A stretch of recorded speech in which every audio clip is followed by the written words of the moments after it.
2 o'clock.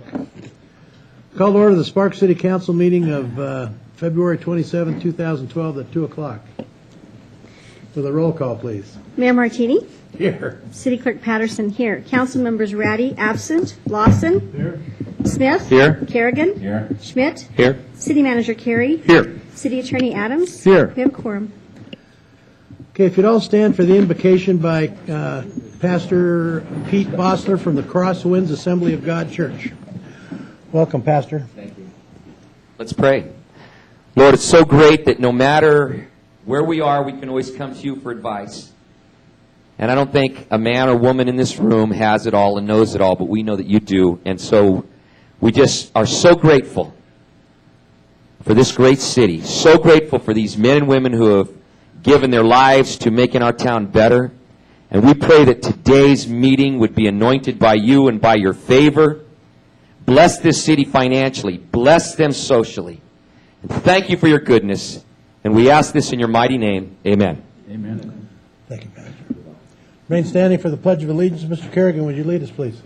Thank you. Please join me. I pledge allegiance to the flag of the United States of America and to the republic for which it stands, one nation, under God, indivisible, with liberty and justice for all.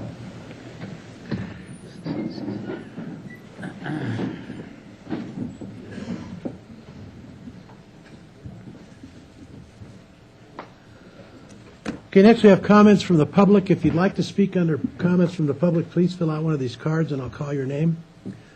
First we have Kathy Brandhurst, or Brandhurst, or Lisa Marie.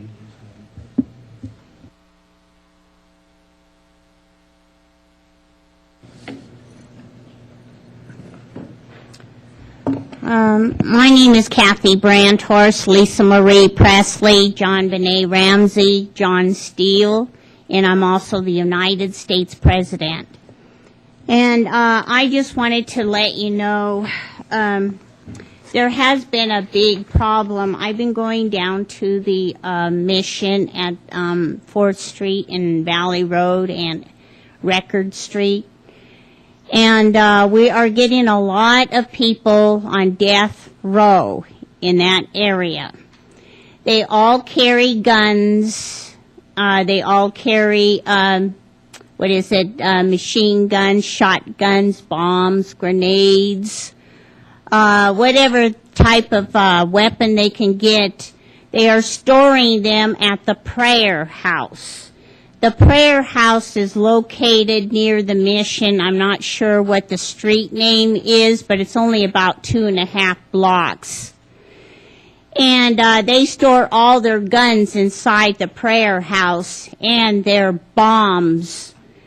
They keep them there at the prayer house, and they're supposed to live at the prayer house and not be roaming around the streets, even in the middle of the night, even while they're supposed to be there during the daytime. They are not at the prayer house at all. Those guns were taken out of the prayer house. They were already destroyed. They were distributed back to the National Guard at the airport. And they are still getting these guns and weapons from the National Guard, and they are not stopping them from picking those guns up. I have found 150 guns at the Sundance Motel, where I'm now living in the room my room number is 134. And I just wanted to let you know these guns are still being used to shoot down the U.S. born. Now, they told each and every one of them after setting the bomb, we've got a great big hill in the street. More than 5 miles of that road has been disappeared because of the hill in the street. We have found already 4,000 U.S.-born bodies buried underneath that hill. We are tired of them still roaming the streets instead of living inside the prayer house. And they are also here in Sparks every day and every night, carrying their machine guns and shotguns and bombs and grenades while they're supposed to be at the National Guard at the airport. If they're not going to stay with the military, those guns, then why should they pass them out to people who are on death row? They do not have no permission to Kathy, your get time those is up. weapons. Thank Thank you. you. Okay, next we have Pete Latano. Good afternoon, Mr. Mayor, members of the council, Mr. Carey, Mr. Adams. For the record, my name is Pete Latano. I reside at 5314 Siltstone Way in Sparks, Nevada. I've been a resident of the city of Sparks for 25 years, and I'm also, as you all know, a retired city employee. I'm here today to represent 81 members of the Alf Sorensen Community Center, most of whom use the pool in the mornings, Monday through Thursday, for different reasons, medical reasons, surgery recoveries, back problems, also physical conditioning. Some of you may not know that on Fridays the pool is closed. Therefore, it makes us go up to the pool at Northwest Pool on Kings Row, and it costs us a lot of money, so we don't want to do that. We're asking you to open the pool on Friday mornings from 6 to noon, and we've had a meeting with Tony, the facilities manager, and as well as Tracy, the department head, who have told us they're not able to add an activity. We don't believe we're adding an activity. We believe we're adding a day to an existing activity, and we're willing to pay a reasonable increase to offset any costs the city of Sparks would incur. We feel it's very reasonable there right now, and we're willing to pay an increase. I'm also here to answer any questions you might have, and I'm going to give this petition that's signed by the 81 members to Linda for your review if you want to call people to verify their signatures, and I'll answer any questions you might have and would ask for a response from you in some timely manner. Okay, Pete, thanks. Sean, you got this, and I think we've kind of mulled this over a little bit. There's a cost to doing this, like $14,000 a year to do that. Are you guys willing to pay that much? Well, sir, we believe we can raise about $250 a week, which would average about $10,000 to $11,000 a year. I'm not sure if we can reach the 15,000 Okay. because I can only depend on the 81 signatures that I have on a petition. I can't talk about people who haven't signed the petition. Okay. Well, Sean's got the message, and we'll mull it over and get back to you. Thank you very much. Thanks. Anyone else under public comment? Okay, I'll close the public comment and go to approval of the agenda. We're going to continue 6.5 to the first meeting in March 3/12. Is that correct, Sean? Anybody want to take anything out of order? Mr. Lawson? 5 point, yeah, Ed Lawson, Ward 2. 5.8, please. You want to pull 5.8? Yes, we can have a discussion. Okay. Okay, anyone else? Okay, looking for a motion with those amendments. Are these things working? Mr. Schmidt. A motion for the agenda is outlined, removing item 6.5 and holding 5.8 in the business item. Do I have a second? Second. Moved by Councilman Schmidt, seconded by Councilman Smith to approve the agenda as amended. Any further discussion? Seeing none, please vote.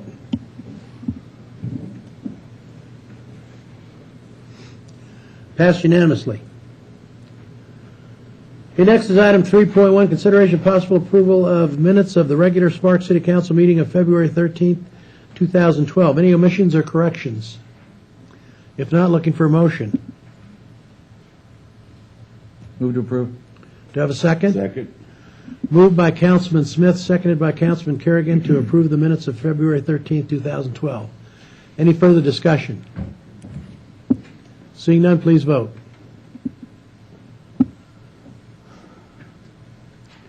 Passes unanimously.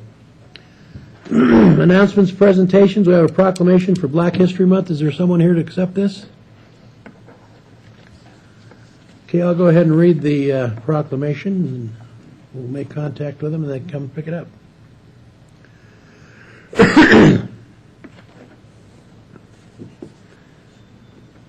Whereas each February we recognize African American History Month as a time to reflect upon how far we have come as a nation and what challenges remain. And whereas this month we recognize the courage and tenacity of so many hardworking Americans whose legacies are worn into the fabric of our nation, we are heirs to their extraordinary progress. Racial prejudice is no longer the steepest barrier to opportunity for most African Americans, yet substantial obstacles remain in remnants of past discrimination. And whereas African Americans have played significant roles in the history of our city and state's economic, cultural, and political development, and are dedicated to promoting their culture and history. And whereas, as a result of their determination, hard work, intelligence, and perseverance, African Americans have made lasting contributions to Sparks in our state, achieving exceptional success in all aspects of society, including business, education, politics, science, and arts. And whereas the City of Sparks will also strive toward becoming an inclusive community in which all citizens are recognized for their contributions to our community, state, and nation. Now, therefore, I, Gino R. Martini, Mayor of the City of Sparks, Nevada, do hereby proclaim February 2012 National Black History Month. Thank you. Okay, seeing no one in the audience to accept the proclamation, we'll move on to consent items. So we're going to pull 5-8, and I'm going to pull 5-5. Somebody wants to make a comment on it. So if you want to, somebody want to make a motion? Looking for motion. I'll make a motion. Go ahead. Move to approve consent items 5.1 through 5.4 and 5.6 and 5.7. Do you have a second? Second. Moved by Councilman Smith, seconded by Councilman Lawson to approve consent items 5.1, 5.2, 3.4, 6, and 7. Any further discussion? Seeing none, please vote.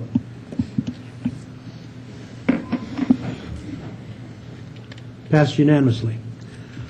Okay, 5.5, I have a public comment card. Kathy Brandhorst. Now, this is on an agenda item, Kathy, so you can't just talk about anything that comes to your mind. You got to talk about the agenda item. If you don't, I'm going to stop you and not let you talk anymore, okay? So its agenda item is consideration and possible approval of a consultant and reimbursement to the City of Reno. Go ahead. Right. My name is Kathy Brandhorst. I just wanted to let you know the City of Reno is asking $118,542 for Sparks. I just wanted to let you know the reason for this is because it's the Truckee Meadows water. Now, we have the river going through Reno and Sparks. And I just wanted to let you know who steals that water. Well, the people who do not pay rent are stealing that water right out of the river. It's been going down quite fast. They don't get city water. They cannot pay for city water. Kathy, so they're going to Kathy, steal that water right out of the Kathy, river. it's not about water out of the river. It's about the Truckee Meadows Water Reclamation Facility. So keep on task, please. Okay. And then they're also mentioning the septic tanks, too. Well, I just wanted to let you know those are also, if people don't pay their rent, they don't live there. So how many people are going to use that septic tank? Maybe 50, because they don't pay rent. The ones who pay the rent are the ones that are going to be using the septic tank, not the ones that don't live there. We're the renters. We pay for it. And so I just wanted to let you know what I felt about that. Thank you. Thank you, Ms. Brandhorst. Appreciate it. Any discussion on 5.5 or looking for a motion? Move to approve. Do you have a second? Second. Moved by Councilman Smith, seconded by Councilman Lawson to approve agenda item 5.5. Any further discussion? Want to stop the clock, please? You're going to get buzzed. Okay, all those in favor say aye. Aye. Opposed? Passes unanimously. 5.8, Mr. Lawson. Yeah, I wanted to bring this out separately just to make it more publicly known that what we're doing on our brand leadership team and some of the things that we're financing this year. And I would welcome any interjection by Mr. Smith or Schmidt in this, but it shows that City of Sparks is working hard towards creating more events. We have a goal of 200 event days in a calendar year. We're still a ways away from that, but I think we're making some good progress on some of these new, and one of those events being the Watercross and the Expedition Man Endurance.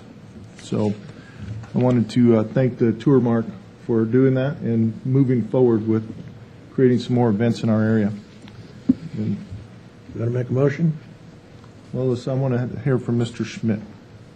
Mr. Schmidt. Thank you, Mr. Mayor. Council, I was prepared to go ahead and give a presentation if the council wanted on this item. This is our annual allocation we have every year for our event season coming on up. And as promised, I bring these allocations to the City Council for review and approval just to make sure we're aware of the things Mr. Lawson is talking about, of what this group is funding. Again, this year we're funding almost $190,000 in special event funding. Some of that is going to the brand leadership team in the form of advertising. For the FAM tours, we've had 2 FAM tours in the last 2 years to bring in 2 new events. The rest are pretty stable funding, with the exception is the 2 new events that are coming to the City of Sparks this year, and they're 2 very, very exciting events. One is from Beach Sports Network. It'll be their first West Coast event. They have, I think, 16 events on the East Coast right now. They're making Sparks their first West Coast event. There'll be a weekend of, I can't use the word jet skis because that's a proprietary term, but watercraft racing and expedition. They'll be racing and doing stunts with watercraft on the marina, as well as a professional volleyball tournament at the marina. So it's a very exciting event. We're also going to have the Iron Distance Triathlon, which is a weekend event, but it's mainly for Saturday, in which the contestants will swim 11 miles of Lake Tahoe, ride 100 miles to the City of Sparks, and then we'll do a marathon that day, 26-mile marathon. So some incredible athletes from around the world are coming in. There's already 81 athletes signed up for this event. One special thing for the City of Sparks on this event, there has been a paraplegic out of Arizona that has signed up for the event, and their family is going to be running and riding with this individual for the entire event, a 4-person team with this individual. So they've given the exception to the Ironman rules for this individual, so we'll be tremendous spotlights around the country for the first time this is happening event. So we're hoping that the event takes off. This is going to be one of the events that we're concerned about because it's crossing 3 different counties. It's a huge event financially for the undertakers to do, but they have committed to do the 26-mile marathon in the City of Sparks, and 10 of those miles will be done at the marina. So it's a great event, and we're investing heavily in the special events, and we hope to reach our goal sometime soon on trying to get those events in. But 2 great events out of the FAM tours. I'll be more than happy to answer any questions that the council will have. Questions for Ron or Ron? I think it's good progress. So with that, I'd like to make a motion to approve 5.8 on the consent agenda. Do you have a second? Second. Been moved by Councilman Lawson, seconded by Councilman Kerrigan to approve agenda item 5.8. Any further discussion? Seeing none, please vote.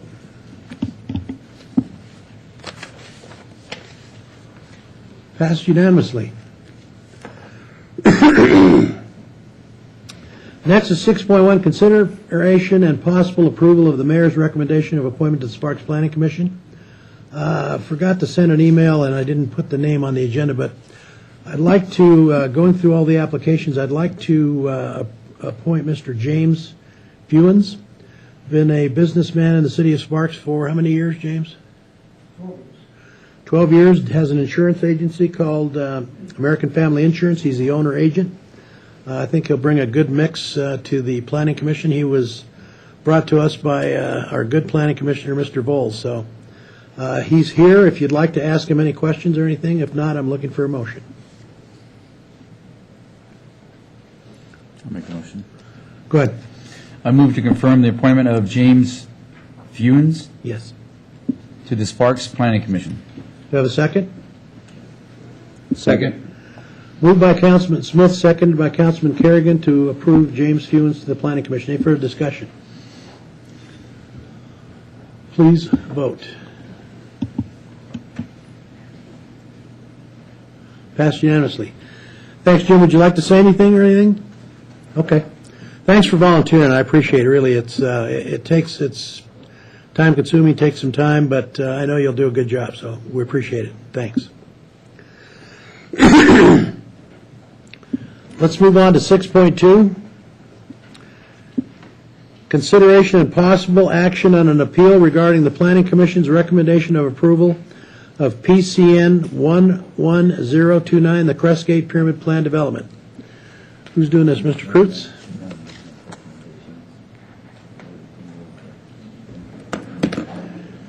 Good afternoon, Mayor Martini, members of the City Council. For the record, I'm Neil Kreutz, Deputy City Manager for Community Services. You are in receipt of an appeal from the Crestgate Pyramid Project. It's actually an item that's on your agenda a little bit later today.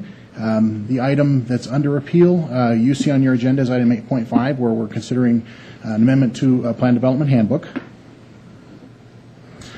And so I think there might be a little bit of confusion here. There is certainly at the staff level. 8.5 came to you as a recommendation from the Planning Commission.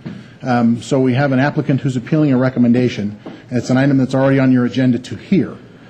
So I don't know that you need to take any action on the appeal today. You already have it agendized for your consideration. With that, I do think it's appropriate to give the applicant, or the appellant, I guess is probably the appropriate word, the opportunity to have their say. So Okay. I'd like to invite them up. Any questions for Neil before we go to? Well, I have a question for Chet. Do we have to take any action on this? Well, it's been agendized, the applicant is here and everything else. I don't think there's really anything to do. Is this the same agenda item where they're trying to amend The handbook. Yes, sir. the handbook with the new use? Yes. That's the problem I have with it. It's out of order. Yeah. Is that a different one down the road? Different? Sounds like maybe we can't appeal something until we actually have heard it. Exactly. Is that what you're saying? Yes, sir. Yeah, that's. They're appealing a recommendation from the Planning Commission. It's already It's been already, as a normal course of business, comes to the council for a decision. So in my view, the appeal is premature. So what should happen is it should go to the public hearing with the council, and if the council wants to make changes at that time, they have that opportunity. No? Can we combine both these to the same thing and hear them, or can we just take and move this to the bottom of the agenda to actually hear the item first? I think that'd be appropriate. Yeah. Just Let's just do postpone that. this item till after the, what But is they're it, 6.5? appealing a planning commission's decision that was favorable to them. That they are appealing a recommendation that they disagreed with. Oh, I see. That's what they're appealing. Okay. Where we get twisted up as staff is that it's a recommendation. It's not a decision. The council is the deciding body when it comes to handbook amendments. Okay. So can So the they're- appellant okay. withdraw this motion? Can you withdraw this item and move to 8.5 or move to where we have it on the agenda? I'd rather we do both of those, yeah, as Councilman Schmidt recommended. Move it to the end? Move it to the end. Okay. Let's put it after, Julia? I just want to make sure I'm following. So, should 8.5, because we haven't acted on 8.5 yet, so I would assume that the appellant would have the right to remove the appeal if the action that happens during 8.5 Is is something that favorable. they accept, yeah. How about if I make a motion to table it till 8.5? till after 8.5? Do I have a second? Moved by Mr. Kerrigan, seconded by Mr. Smith to table 6.2 until after we've heard 8.5. Any further discussion? Go ahead. If I can just want a clarification from staff. We make change different than Planning Commission. Let's say during the course of 8.5, we listen to the applicant, we decide to make a change on it. That reverts back to the Planning Commission, though, doesn't it? It's not our. It does not have to. It does not have to. We can make the change. On 8.5, where we are talking about the handbook amendment, you, as the council, are free to make changes, then make the appropriate findings to support the changes you've made and grant an approval. Certainly, in your pile of cards to choose from, and a remand back to Planning Commission is something that you could consider as well. That's an depending on option. what you hear today. It's an option that you have. All right, just want to make sure we had that option still available Yes, you do. to go back to the Planning Commission. Thank you. Thank you, Mr. Mayor. Okay, there's a motion on the floor. Everyone understand the motion? All those in favor say aye. Aye. Opposed? Passed unanimously. I didn't know if we had a voting machine working. We trying to catch up for She voted. Okay. It passed unanimously. Okay, 6.3, consideration and possible approval of the cities of Sparks' pro rata allocation for fiscal year 2012-13 self-directed affordable housing municipal loan program funds. Mr. Rundle. Good afternoon, Jim Rundle, Senior Planner. The Washoe County Home Consortium was formed in 1994 as the joint effort between Reno, Sparks, and Washoe County to provide resources and promote affordable housing in Washoe County. The Affordable Housing Loan Program is funded through various sources of federal and state funds which are for not-for-profit organizations to assist with the development of affordable housing opportunities. Each year, a pro rata share from the Home Consortium is allocated to Washoe County. Each jurisdiction's amount is based on the jurisdiction's population. This year, the City of Sparks has approximately 22% of the population in Washoe County, and therefore the pro rata share is $198,000. So staff is recommending that the City of Sparks Council allocate its pro rata share to the Northern Nevada Community Housing Board for the Aspen Village project. And I wanted to also say that City of Reno staff asked their city council to allocate their pro rata share, which was a $477,000, to the Aspen Village project, which is in the City of Sparks. Approximately Sullivan, Audie, and Merchant Street, there's a parcel over there. And I've also asked the applicant that will become, I assume will be coming in for a special use permit to come today, and they are here if you wanted to see what an elevation of the project would look like. But today's item is to allocate the pro rata share. That concludes my presentation. Questions for Mr. Rundle?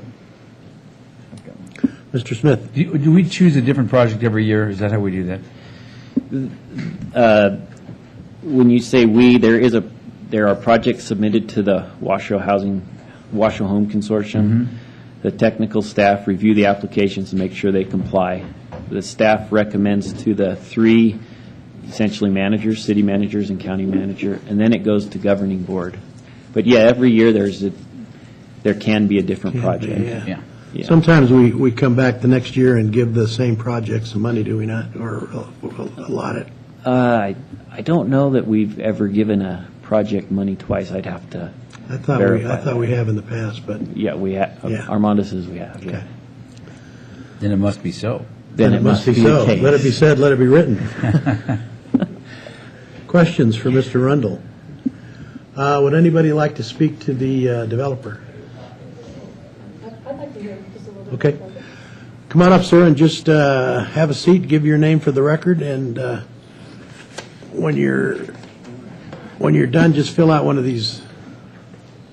When you're done, just fill out one of these cards. Okay. Go ahead. Just give your name for the record, and then go ahead. Thank you, Mayor. My name is Matthew Fleming. I'm the Executive Director of Northern Nevada Community Housing Resource Board. Here to answer any of your questions. Questions, Ms. Ratty?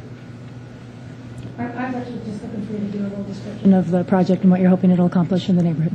Well, we are a local nonprofit 501c3 community housing development organization, and we are in the process of trying to build a 43-unit low-income tax credit project located in Sparks, and it will have 9 special needs units embedded into the project that serve special needs populations, which include those at risk or that are homeless, those that may suffer from HIV and or AIDS, and we have an executed MOU with a local nonprofit to provide the wraparound services needed to properly service this population. We also believe that this project, in our experience with the last project in Reno, will increase local revenues for the businesses that it will be built next to. It will also create and help retain construction jobs, which, as you know, has been a very hard-hit industry in our community. And it will also improve the area with its curb appeal and hopefully encourage the other neighbors to increase their beautification of their properties and future development in that area. Great.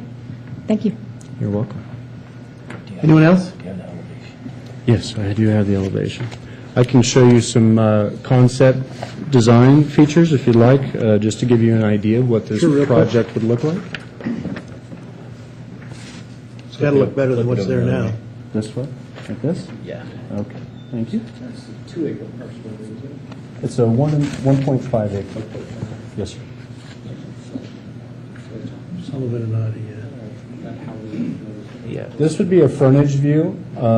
This street right here is Merchant heading towards Sullivan. yeah. I can also show you some other views of it. This is what the project would look like on the corner of Merchant and Sullivan.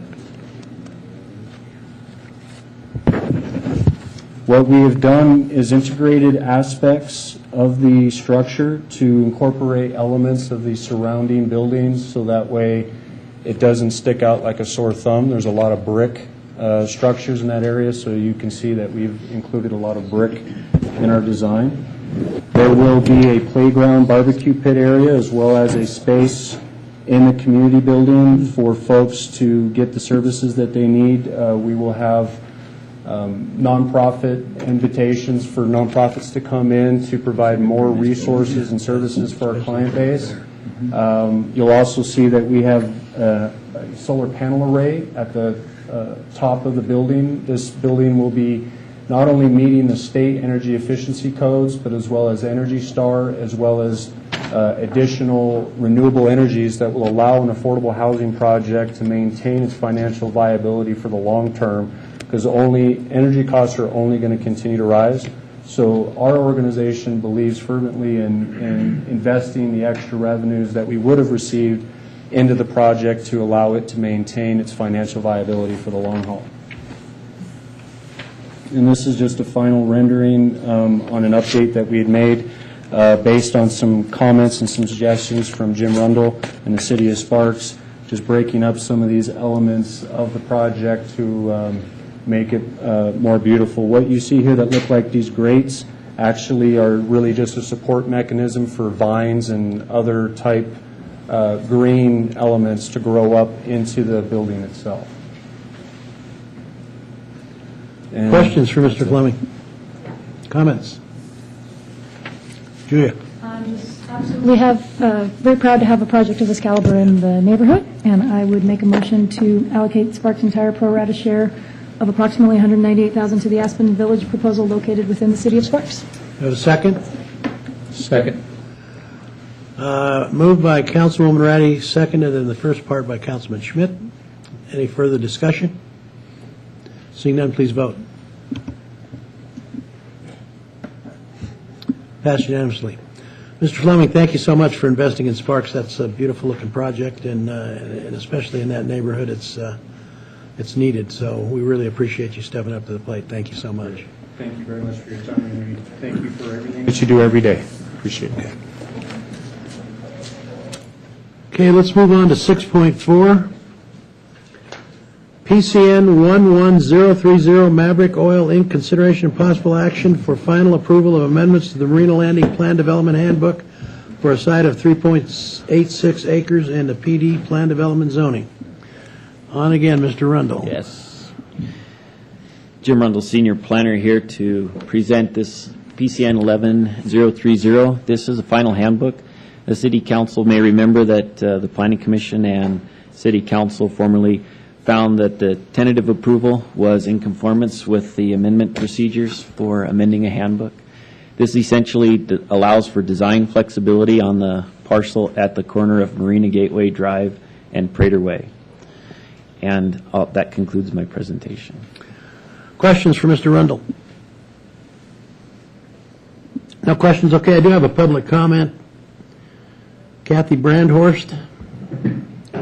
Again, Kathy, keep on message. If not, I'll have to cut you off. I'm sorry. All right. I understand. Okay.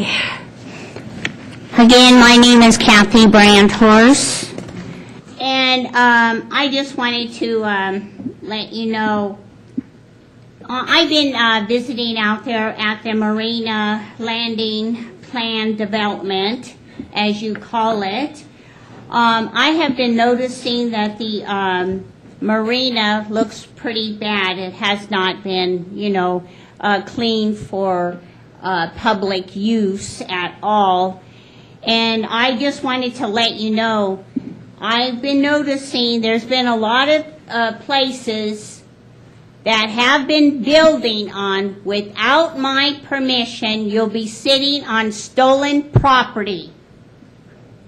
And without my approval, it has been noticed, and I've also talked to the South Meadows out there too, in Reno, that they are still sitting on stolen property. Kathy? Yeah. Stay on the Marina Landing, please. All right. And at the marina, since I've been out there, I've just been, walking around. And there has not been no paths, like it used to be, and those have been destroyed. And there has not been any places for people to sit down. Of course, I noticed, you did put out some, picnic tables. Well, it's not, I can sit down and I cannot enjoy it. The birds are beautiful, the ducks are beautiful out there, but please, it's the property, it's where people live, and that's my concern right now, is they never pay rent, I don't receive money, and I'm just about ready to close it down. Thank you. Thank you, Kathy. Anyone else on 6.4? Okay, let's bring it back to the council for action. Any other questions of Mr. Rundle or the applicants? Are the applicants here? A quick Yeah. question for the applicant. Go ahead. Excuse me. Go ahead. Go ahead, Mr. Lawson. I just wanted to, are you guys happy with the way this turned out? Were we easy to deal with? Did you have a pleasant experience in the city of Sparks? Oh, my God, don't Yes, put we that did. pressure Yes, on. yes, and yes. We're all happy and we're ready to go, and I know that Don Loequist is here with Maverick, and he's ready to start building as soon as we go through the special use permit process with you. Thank you. Thank you. Okay, looking for a motion. Make a motion. Good. I move to find the final draft in substantial conformance with the City Council's action for tentative approval of the Marina Landing Plan Development Handbook and the facts supporting these findings as set forth in the staff report. Do you have a second? Second. Moved by Councilman Smith, seconded by Councilman Schmidt to approve agenda item 6.4 as outlined by staff. Any further discussion? Seeing none, please vote.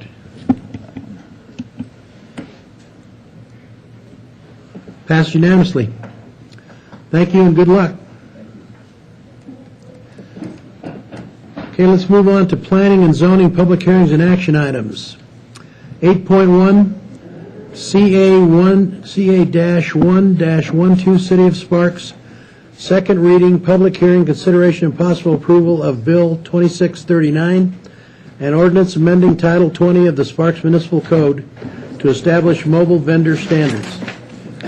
Mr. Rundle, you're en fuego today. Yeah.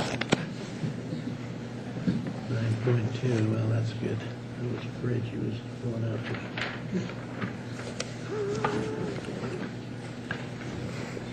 Jim Rundle, Senior Planner, here to present a code amendment request. This code amendment is to establish mobile vendor standards in the city of Sparks. A mobile vendor is any person who sells or offers to sell, barter, or trade from a vending vehicle, trailer, or cart. Mobile vending has only been permitted in the city of Sparks via the temporary use permit process. The temporary use permits allow for such uses as mobile vending, but the problem was that the duration was limited to 72 hours and prohibited the sale at that site but for once every 28 calendar days. Staff was concerned about limiting this to the temporary use permit because there is a fee associated with it, and it only allowed it, as I said, once a month essentially. So the City Council did direct staff to research and potentially bring back a code amendment. Staff during this time, during the research time, also monitored the City of Reno's work on establishing a mobile vendor ordinance. And I've given that to the clerk, and those have been handed out hopefully to you. What I did on the sheet that you have in your hand now is essentially try to reflect where our two ordinances are similar, if Sparks' ordinance was to be approved, and where the two ordinances differ. I also wanted to mention that Sparks staff did host a workshop where we invited the mobile vendors. It was attended by quite a few people. I would say 20, 25 people attended the meeting. It was here at City Hall. We also had worked with the Sparks Chamber of Commerce. Excuse me, it's just the chamber now. The Chamber of Commerce to organize a meeting for restaurateurs in the area that may have concerns about mobile vendors. That meeting wasn't as highly attended as we'd hoped, but we did still get some comment and included those comments in our proposal. So if you'd like, I can go over the similar mobile vending standards that the two cities have, or I can go over the differences between the two and explain potentially why they're different. Otherwise, that concludes my prepared presentation. What's the pleasure of the council? I read it. Can you read it? Did you read it? Do you understand it? Any problems with that? I have a comment. Go ahead. I just want everybody to understand, it says, shall not locate within 300 feet of an established taxable food operation. That includes grocery stores. They don't know that. Yeah, essentially our goal was to try to inhibit them from, for lack of a better term, preying on patrons of established restaurant or someone trying to sell food for consumption, like sandwiches or something like that. Mr. Schmidt. Thank you, Mr. Mayor. Jim, to date, what kind of problems have we had in the city of Sparks? I'd say the problems that we've had is I guess it depends on whom you're asking, but we've had calls from restaurant people who are operating a restaurant, a fixed-based building, and a mobile vendor coming in within proximity to that restaurant and selling for maybe less, and then their patrons start going to that place. The other one I think we had was when we were going through the boom and we had a lot of construction projects, as they would locate on site earlier than the construction hours allowed. We were able to enforce that because we had essentially operation hours for the site. We haven't had that recently because we just haven't had the construction. Not a lot of sales out there on the construction site these days. Huh? Right. I do have asked code enforcement to be here. He may be able to add more to that. That's all I can think of. So our two main issues, one's resolved because of the economy. The other one is resolved because you're 300 feet away from an established restaurant. I think so.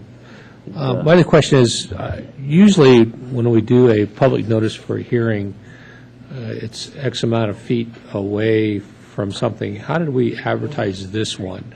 I mean, yeah, that's correct, Councilman. On a rezoning or an annexation special use permit, we take the property requesting the entitlement, and we notice 750 feet out or something like that. The problem with the code amendment is essentially affects the entire city of Sparks.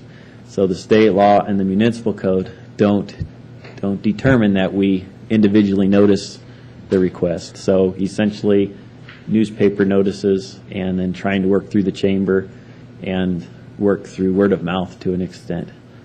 Did we, the 20-some people we had come to the meeting, did we send them a notice about today's meeting at all? Or that that the code change was going into effect? At the meeting, we told them that we would be having a meeting at the Planning Commission, and we told them about that meeting. I can't tell you that I told them the date of the City Council meeting, though. I may not have told them. So the I didn't know at proposed the time. changes over the Reno ordinance it hasn't been reviewed by anybody outside of staff. It hasn't been reviewed by the working group or anything else like that, or not working group, but the users, the final users of the product. The proposed differences? Correct. From the two? I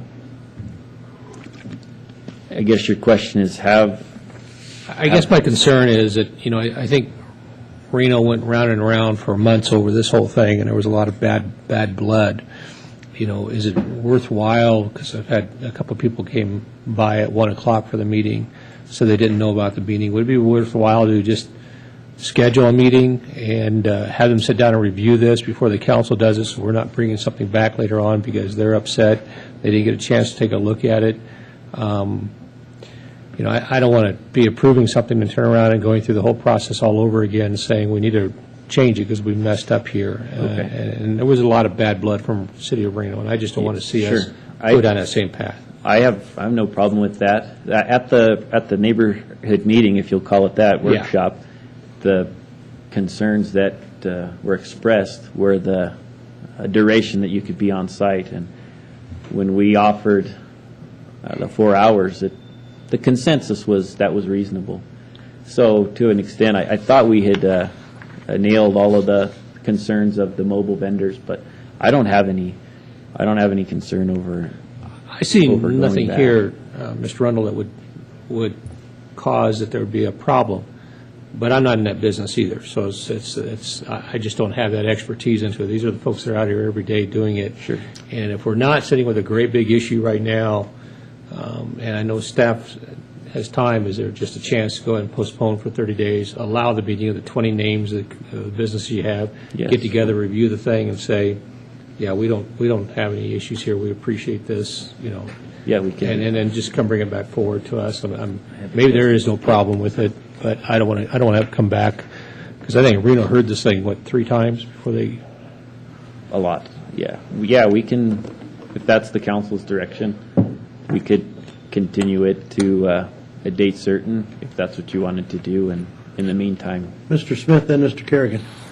Hey, Jim, this is just for mobile vending. This doesn't apply to the cherry stands or the flowers on the corner. Is it all under one roof here?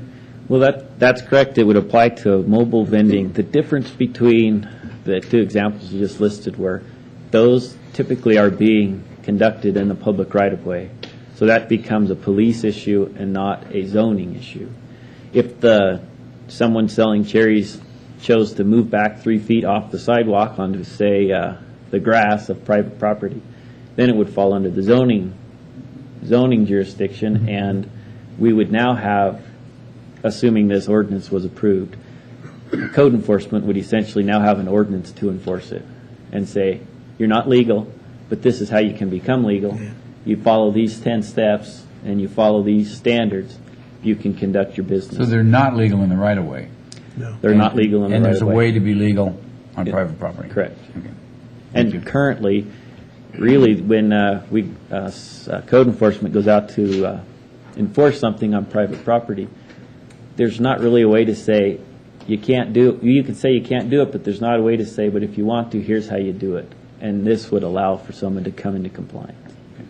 Thank you. Mr. Kerrigan. I'm confused on how many public meetings did you have? Well, we had 2 workshops. Okay, 2 workshops, and how many people showed up?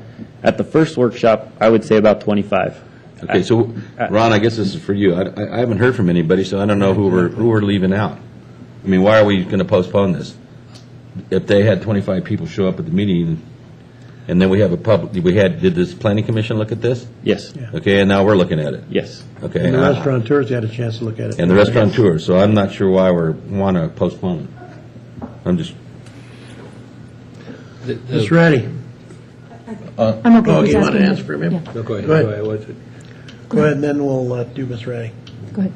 Go ahead, Ron. I just got some folks here at 1 o'clock said that they hadn't got notice, that they didn't know about it. There was a phone tree going on today to tell people that this was going on. They didn't know that there was a meeting here today. And they didn't show up at the meeting? And it's my understanding that from the first meeting was suggestions and talked about, nobody's actually seen the final draft other than the planning commission, the final thing never got back to the users group. There was no mailing or anything else like that went on out. No, I did not mail back out. I did not mail. That's all I'm saying is that, yeah, it's gone through the proper process. We don't have to worry about that. But These were their the user group recommendations. never saw the final product on it. Ms. Ratty. Thank you. Just had a couple questions on content, so if we're going to table it, they could wait until the... No, I have to have Okay. a public hearing, so go ahead. Okay.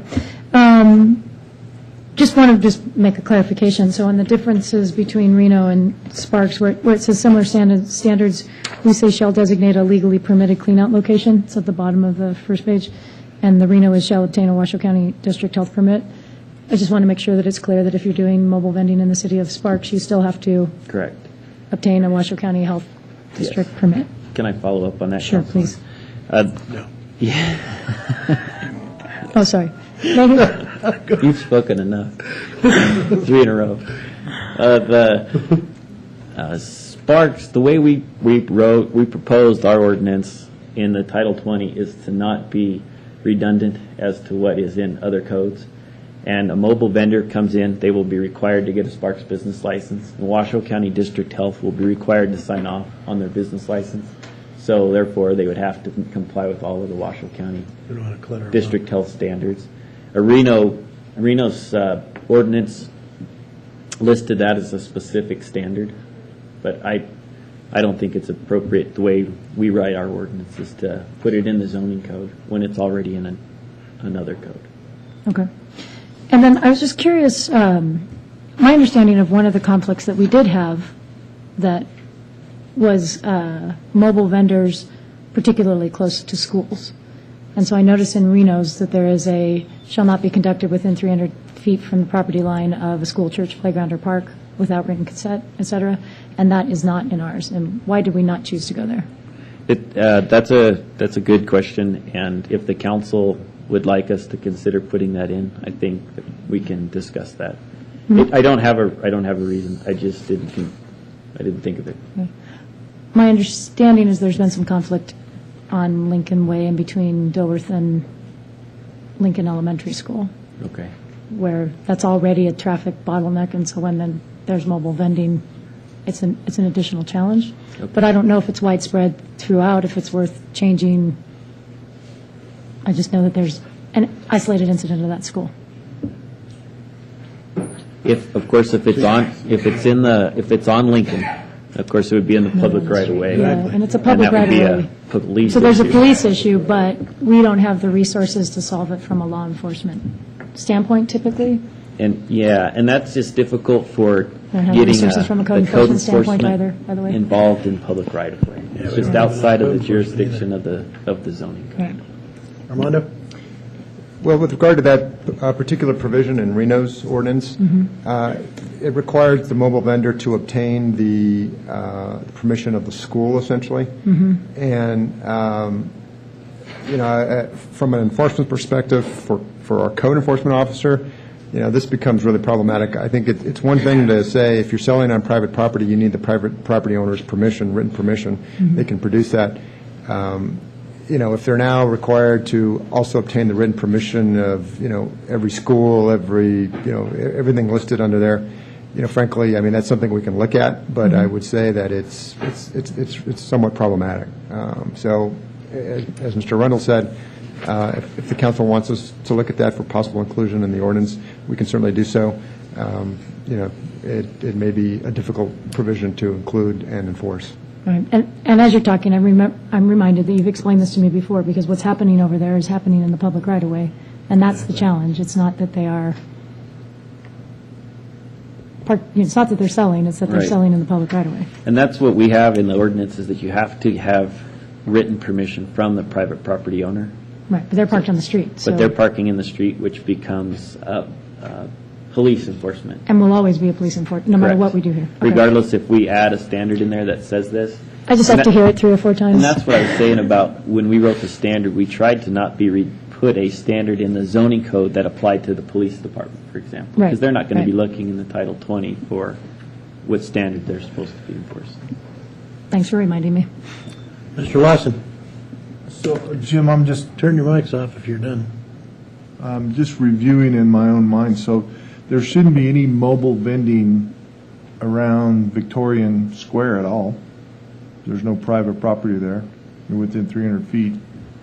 Well, There should be no mobile vending around the marina area. That's private property. Well, it is private property. It's owned by the It's within redevelopment. 300 feet of a restaurant, though. And then if it's within 300 feet, then they would not be permitted. So around the marina, probably won't, because that's city land, the parking lots and everything. Correct. If they wanted to locate there, they'd have to work with essentially the city of Sparks to obtain written permission to do So that. there is a way that we definitely, don't want them there for rib cook-off. But there may be a bicycle event down there where mobile vending is completely appropriate. And if they are interested in being down there for the rib cook-off, they can work through the Parks Department and obtain a special events permit. Through the Nugget. Correct. It's their event, right? Okay. So it's not so tightly written that, I'm thinking of Golden Eagle Park too, that would be difficult for them to be out there also. Yeah, if they wanted to go to Golden Eagle, they'd have to come to the Sparks Parks and Recreation Department and request to operate out there, and it would be permissible through that venue, essentially. I believe we've written it so that you can do things in the city of Sparks, whereas currently you can't, if you have the property owner's permission. So I think what's confusing here is the public right-of-way is a street. Yeah, yeah. It's not the parking lot at the Golden Eagle. If they want to get in the parking lot at Golden Eagle, they come to us. That's our If it's property. got an assessor's parcel number, then they could potentially do it on that site. I think that's where the confusion Right, is. freeways, streets, Train tracks. Union Pacific owns those. I can give you permission. Is that it, Ed? Yes. Okay, anyone else before we open the public hearing? Okay, this is a public hearing, it's open to the public. I do have some speaking cards. So let me ask you, do you want to speak or are you just opposed? Speak. You want to speak? Okay, Emilio Ibanez.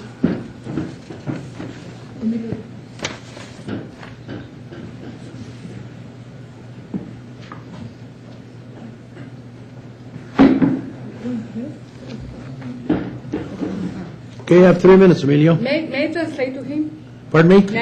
May I translate? Absolutely, I hope you will so we can understand.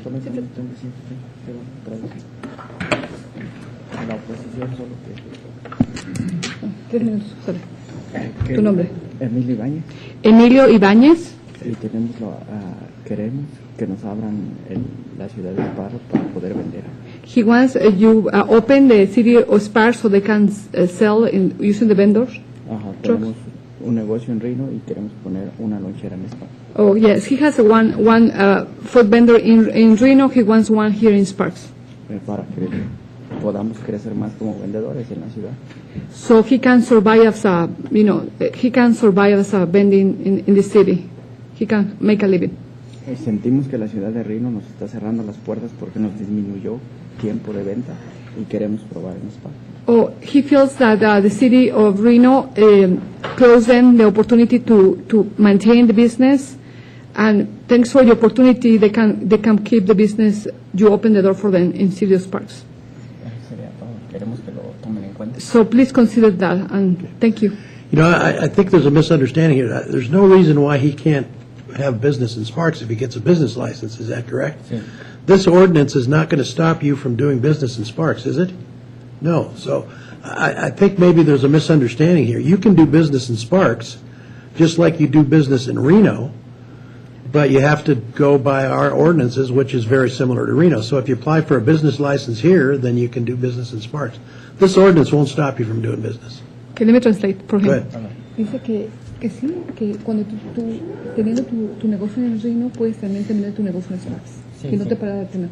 Ajá, pero como estamos hablando sobre las loncheras, de que somos movibles y queremos que nos den horario abierto porque nos pusieron mínimo 1 hora. Oh, what he's thinking about is, the time they can sell the food in City Sparks. So Okay. I hear you giving them 4 hours. I think we changed it to 4 hours, yes. Let me translate for him. Te dieron 4 horas. Oh, ¿Qué dices? estamos bien. Gracias. Oh, he's very thank you so much. And the next one. All right. ¿Quién más?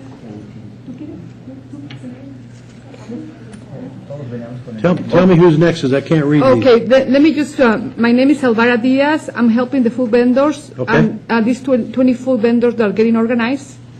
And just by listening, the team today, they're very happy to have the 4 hours. They asked me for 5 hours, but 1 hour is it's fine. They're very happy, but thanks for your opportunity. Many of them, they're going to be able to survive. I have one lady over here in my back. She's a single mom. She has 3 kids in college. Because they closed the thing in Reno, she was really, really suffering. One of his kids is going to law school. She's very successful. People are very hard working so hard. And thank you, Ron Smith, for opportunity to mention that they didn't know. I got a call like 12 about this meeting, and I'm just helping them organize. I'm a community organizer. And thank you so much for considering. Thank you so much. Okay. So does anyone else want to speak, Elvira? I have Anna Felix. No, thank you. Erica Serrano? No, nobody wants to speak. Okay. Yeah, exactly. They just didn't understand. That's what I thought from what he said. Okay, anyone else under public comment? Okay, seeing no further public comment, I'll close it and bring it back to the council for action. Quick question. Go ahead. Did they get this spreadsheet, Jim? Just made it for today's meeting. Okay. Email. I can do whatever you guys request. It sounds to me like there was just a confusion on the number of hours. When we had the public, correct? Use the space also, the people fees, because they didn't know the other details, I'm learning to help them. So this happens to 300 feet, because I don't know the situation in Sparks and Reno. I don't have that business either, that particular mobile business.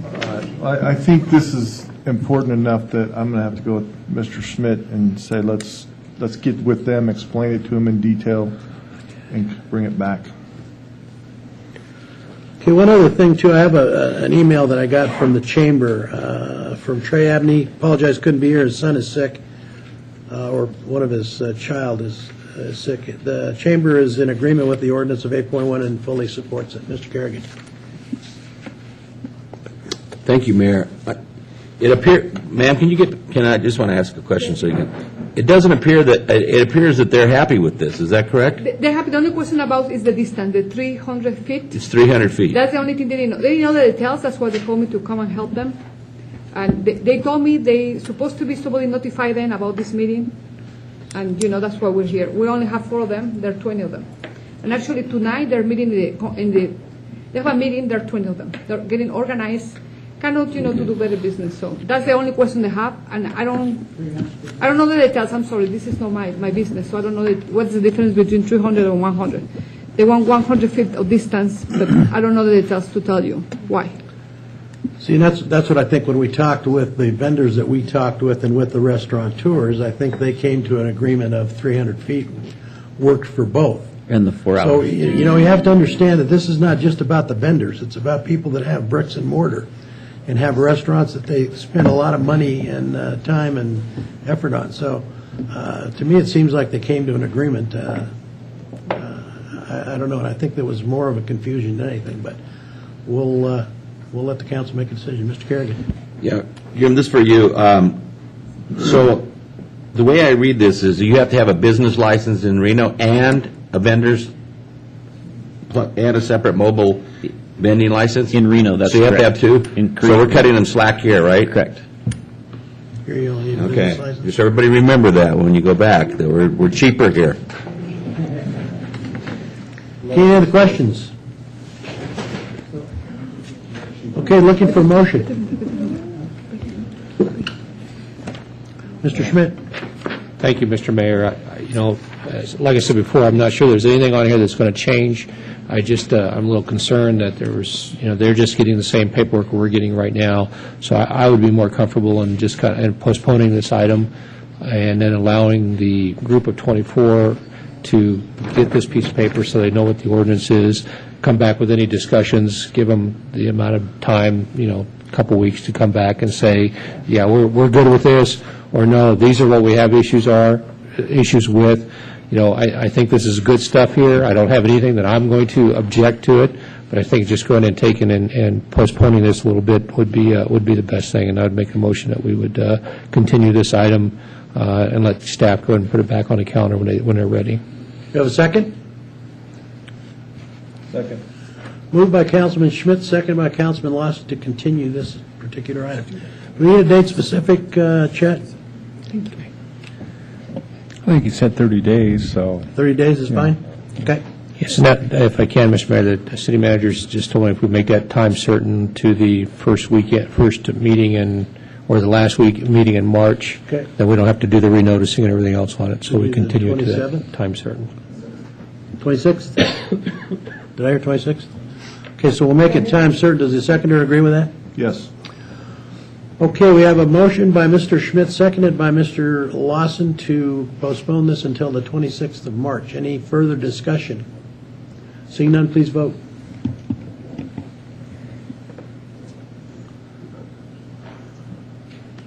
Passes 4-1. Mr. Smith, no. Okay.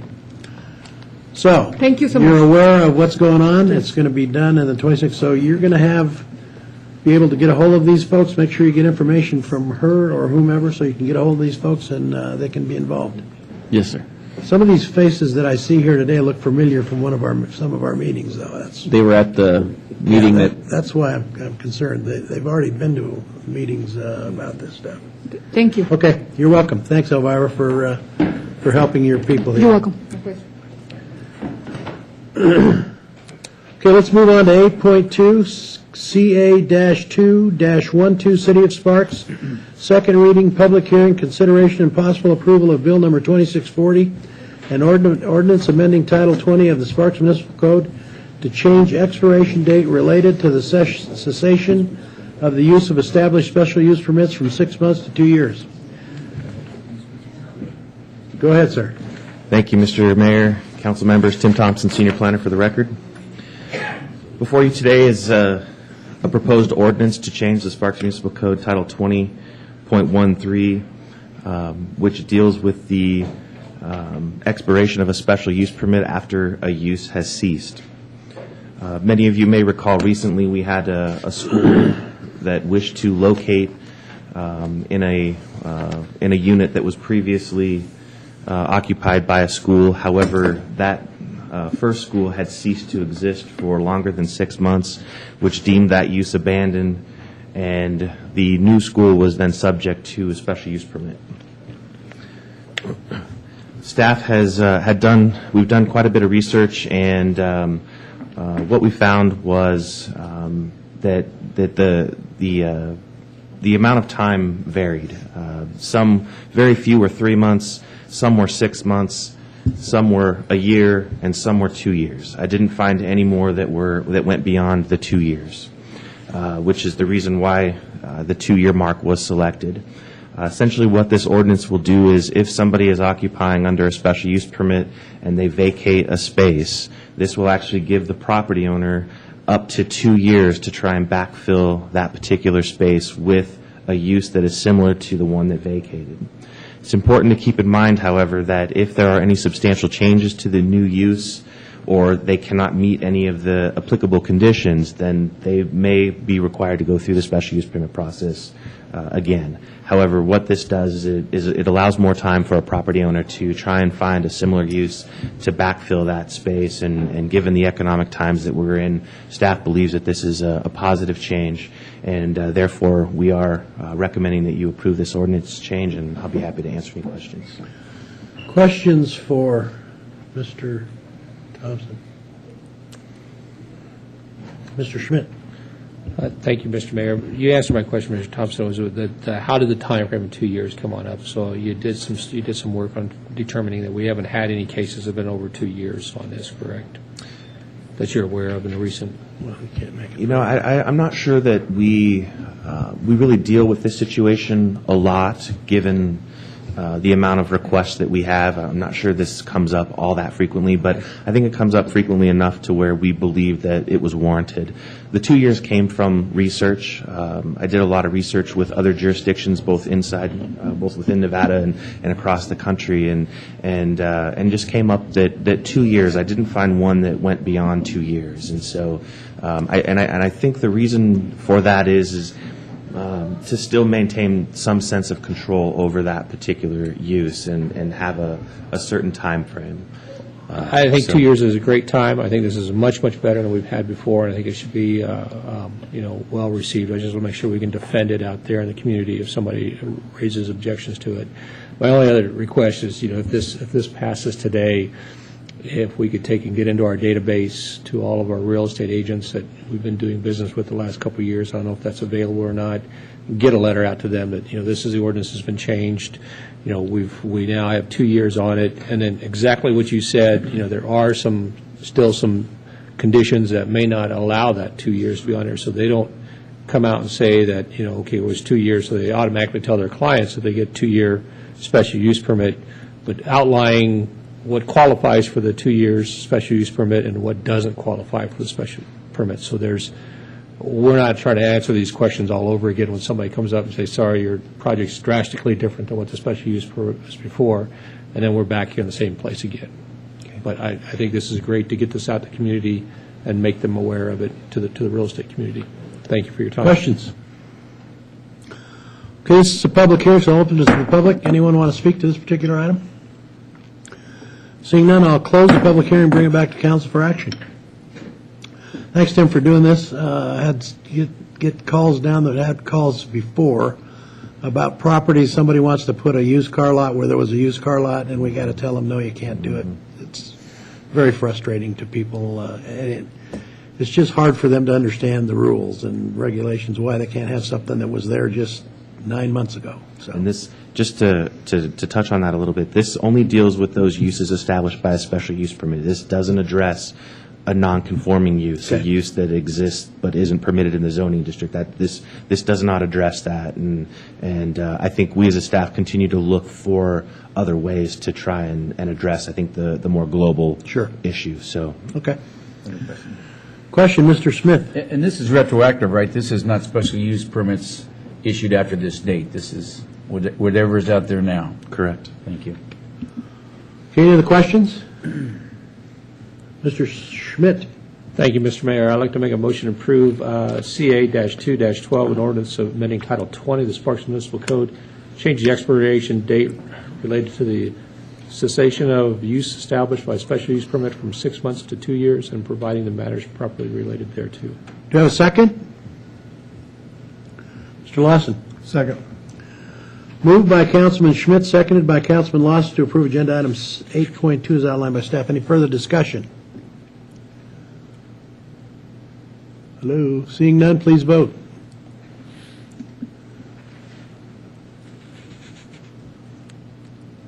Passes unanimously. Thanks, Tim. You doing the next one? No. Okay, let's go on to 8.3 PCN 11034, David Mortensen, second reading, public hearing, consideration and possible approval of a bill 2641 to rezone a site of approximately .18 acres in a size from residential single-family R16 to professional office. Ms. Melby. Good afternoon. I'm Karen Melby, Senior Planner. Before you today is a request to rezone a property. As you can see here, it's on Pyramid, 924 Pyramid Way. It's currently R16 zoning, and they are requesting to rezone it to professional office. The master plan for the property is designated as office professional, so this request is consistent with the master plan. So Planning Commission and staff is recommending approval. That concludes my presentation. I'd be happy to answer any questions. Questions for Ms. Melby? Mr. Schmidt? Thank you, Mr. Mayor. Karen, isn't this in the Todd corridor? It is just outside. It is outside the Todd corridor. Too bad. Okay, thanks. Questions? Okay, this is a public hearing. I'll open the public hearing. Anyone like to speak to this particular agenda item? Seeing none, I'll bring it back to council for action. Questions from staff or looking for a motion?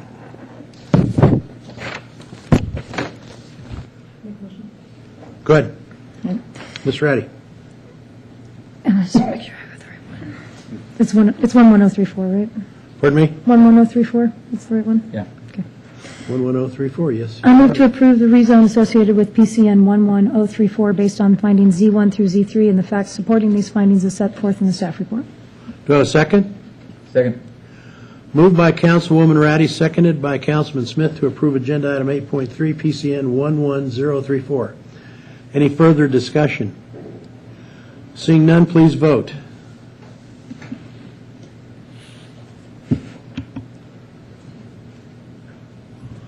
Passed unanimously. I'm going on vacation. You up next again? I checked out earlier. Okay, let's move on to 8.4, PCN 11029, Sycamore Gardens, public hearing, consideration and possible approval of resolution 3215 for certification of a master plan, land use change from office professional OP to general commercial. Go ahead, Karen. Karen Melby, Senior Planner. This is a request for a master plan amendment to change the land use designation from office professional to general commercial. As you can see on the exhibit here, it's the red area that is currently office professional, and they're requesting to make it general commercial. It complies with the 4 master plan amendments. It's consistent with the area, so staff is recommending and Planning Commission recommends approval of the master plan amendment. That concludes my presentation. Questions for Ms. Melby? No questions. Okay, this is a public hearing item, so I'll open the public hearing. Anyone in the audience like to speak to this particular agenda item? Please give your name for the record, Mr. Crater, and then fill out one of our... For the record, my name is Ken Crater, representing the applicant, and we're in support and favor of staff and Planning Commission's recommendation on this item. Any questions for the applicant? Mr. Smith. Hey, Ken, is this including the office, the land there for the office building, or is that not included in this at all? This is just pertaining to the master plan amendment. Okay. My understanding is then we'll hear the amendment Okay. on the plan development handbook. Okay. Any other questions? Anyone else want to speak? Okay, seeing none, we'll close the public hearing and bring it back to council for action. Questions for staff or looking for a motion?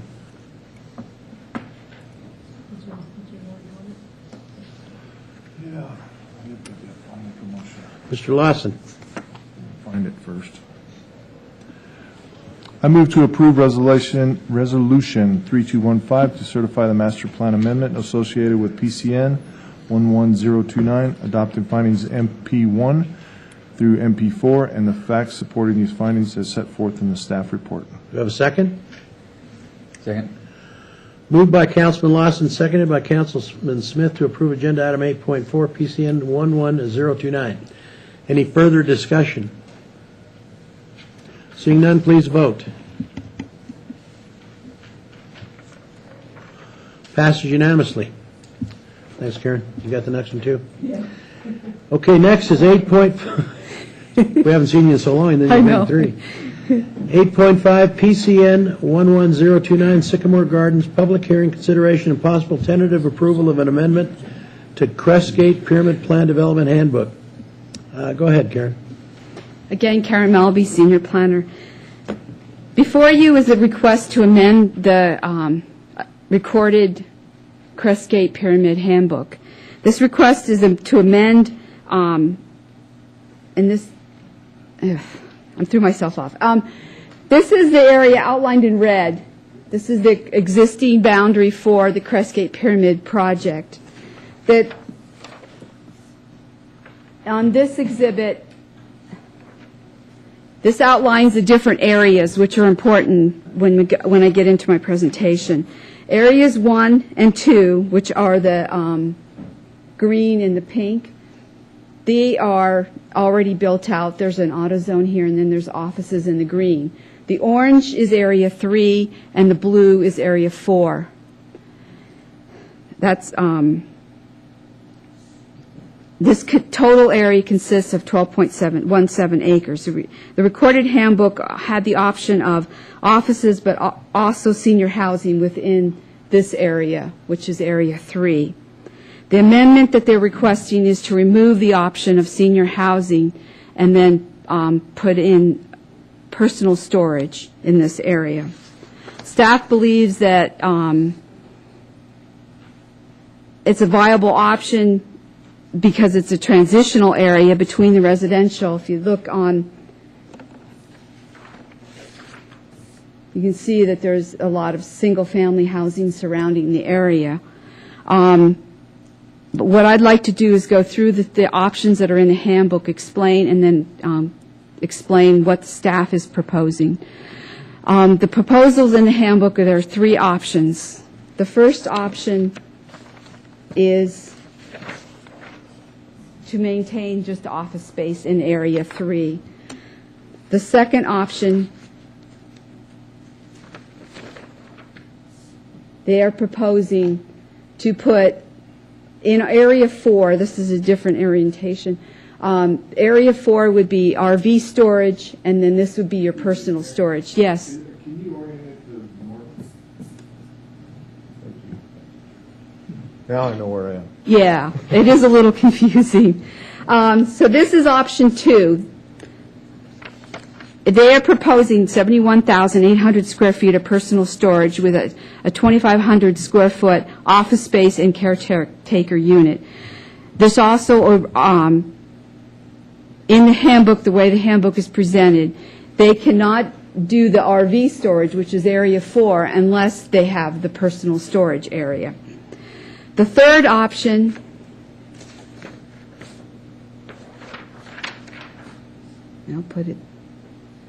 the third option, they are proposing to put offices in Area 4 and then putting offices surrounding with the personal storage behind it. It would be a balance of 38,700 square feet of the personal storage. Again, they're proposing the 2,500 square foot manager unit and office area. But they would also have 2 office buildings in front here on the private section of Roberta Lane, and then an office building over here on Roberta Lane. This project has been developing over a number of many of years, and just to remind you, this is some of the street frontage, pictures of the street frontage. It's developed as a tree-lined street with professional buildings, which are professional office buildings, which are on a residential scale. It's staff's opinion that option 3 maintains the integrity of the planned development by placing office buildings along Roberta Lane with the personal storage behind.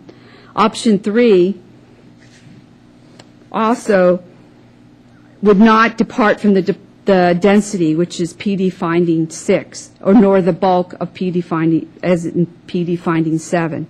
Of the approval, the planned development by putting the enclosed storage development behind the office buildings along Roberta Lane, nor does it change the zoning and character of the area, which is PD finding 8 of the recorded plan development. The only common space within the Crestgate Pyramid Handbook is the landscaping areas that surround the office buildings. The handbook currently requires 22% of landscaping for the office buildings. With the construction of the storage areas, the requirement for landscaping is 15%.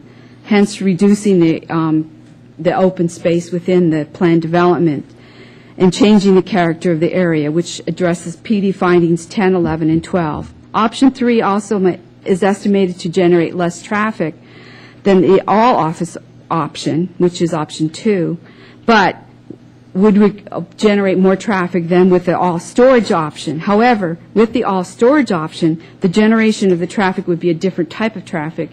You would tend to have larger, bulkier vehicles frequenting the storage area, and also you'll be having RVs coming in and out of the area. that supports PD finding 14. Option 3 has the offices which are surrounded by landscaping or open parking spaces open to the public, while the all storage creates 2 enclosed areas, which keeps a semblance of existing nature of the streets, which is PD finding 15. Option 13 also will sustain the traditional function of the Crestgate Pyramid Plan development, which is stated in PD finding 16, 17, and 19.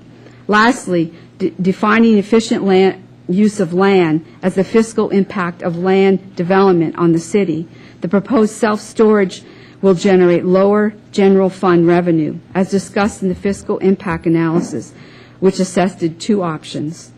In PD finding 3, developing the remaining acreage with only storage use will, in comparison to office or senior housing, result in lower property tax revenues for the city over the period analyzed within the impact analysis.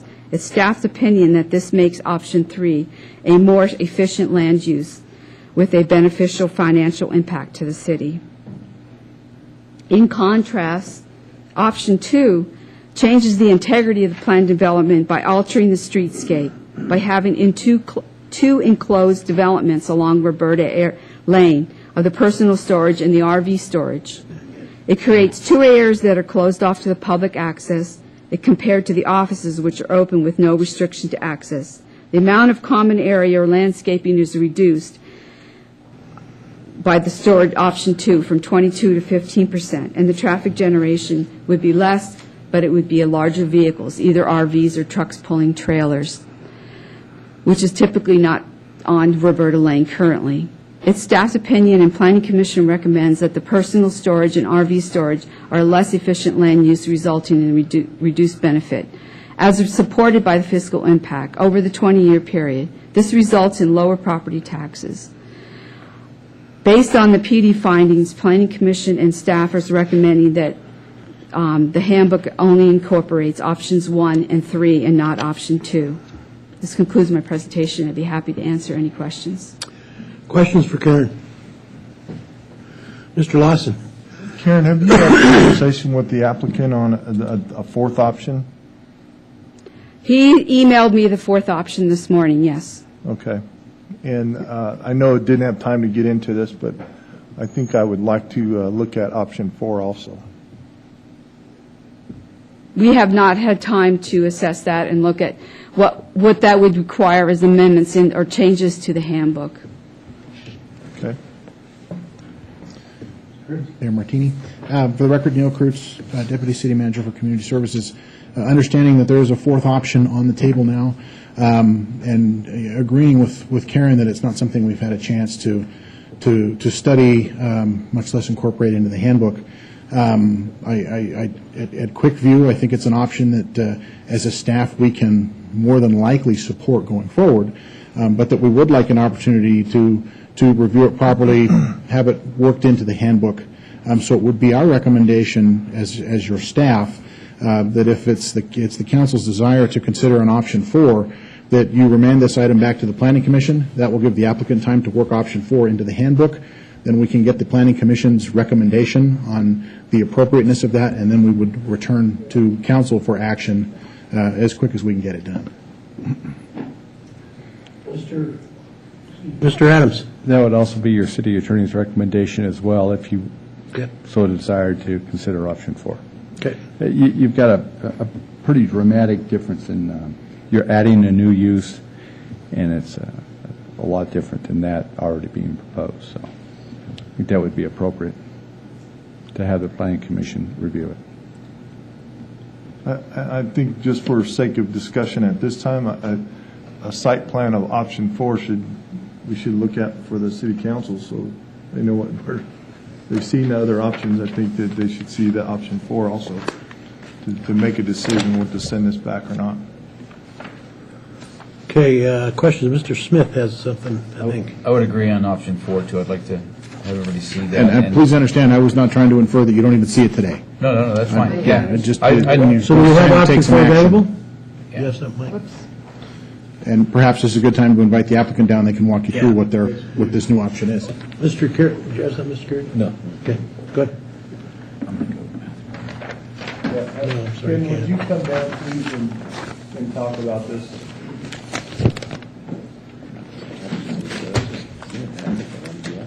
That's what I mean, yeah, exactly. So, and just help me in You're gonna see it explain again. this, Ken, is the difference between option, the other options in this option, what's the main difference?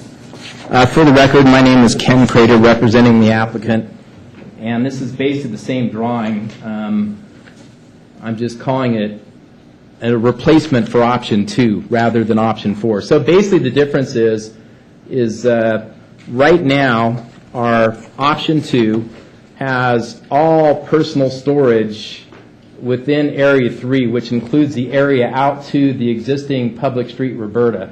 So in the current option 2 in the handbook, this would be personal storage.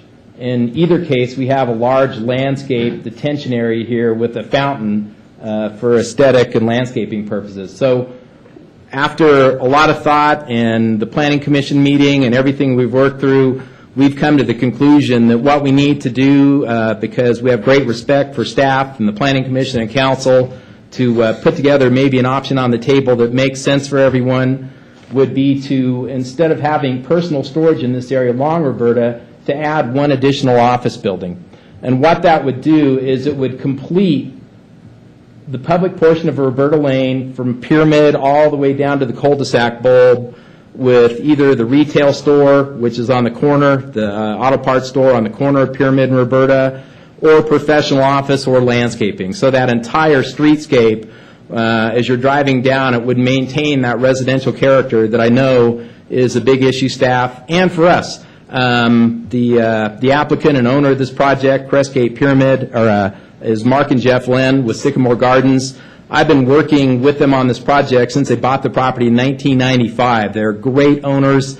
They take great pride in what they do, and they want to make things right, too. And I think after everything we've been through, they agree wholeheartedly that maintaining that residential character, having that additional office along Roberta is the way to go. It does reduce the amount of personal storage, but they're looking at this for the long term because they have no plans on selling this property whatsoever. In fact, they don't sell stuff. They buy a piece of property, they develop, and they own it for the income. So that's essentially the change, is adding one more 4,250 square foot office building along Roberta Lane as a change that we're proposing. And so what we're saying is we'll still have 3 options. Option 1 would be to have 100% office on Area 3. Option 2 would be this option, which would, instead of all personal storage, have the office building. And option 3 would be, as Planning Commission and staff recommended approval, which is to have the offices along both the public and the private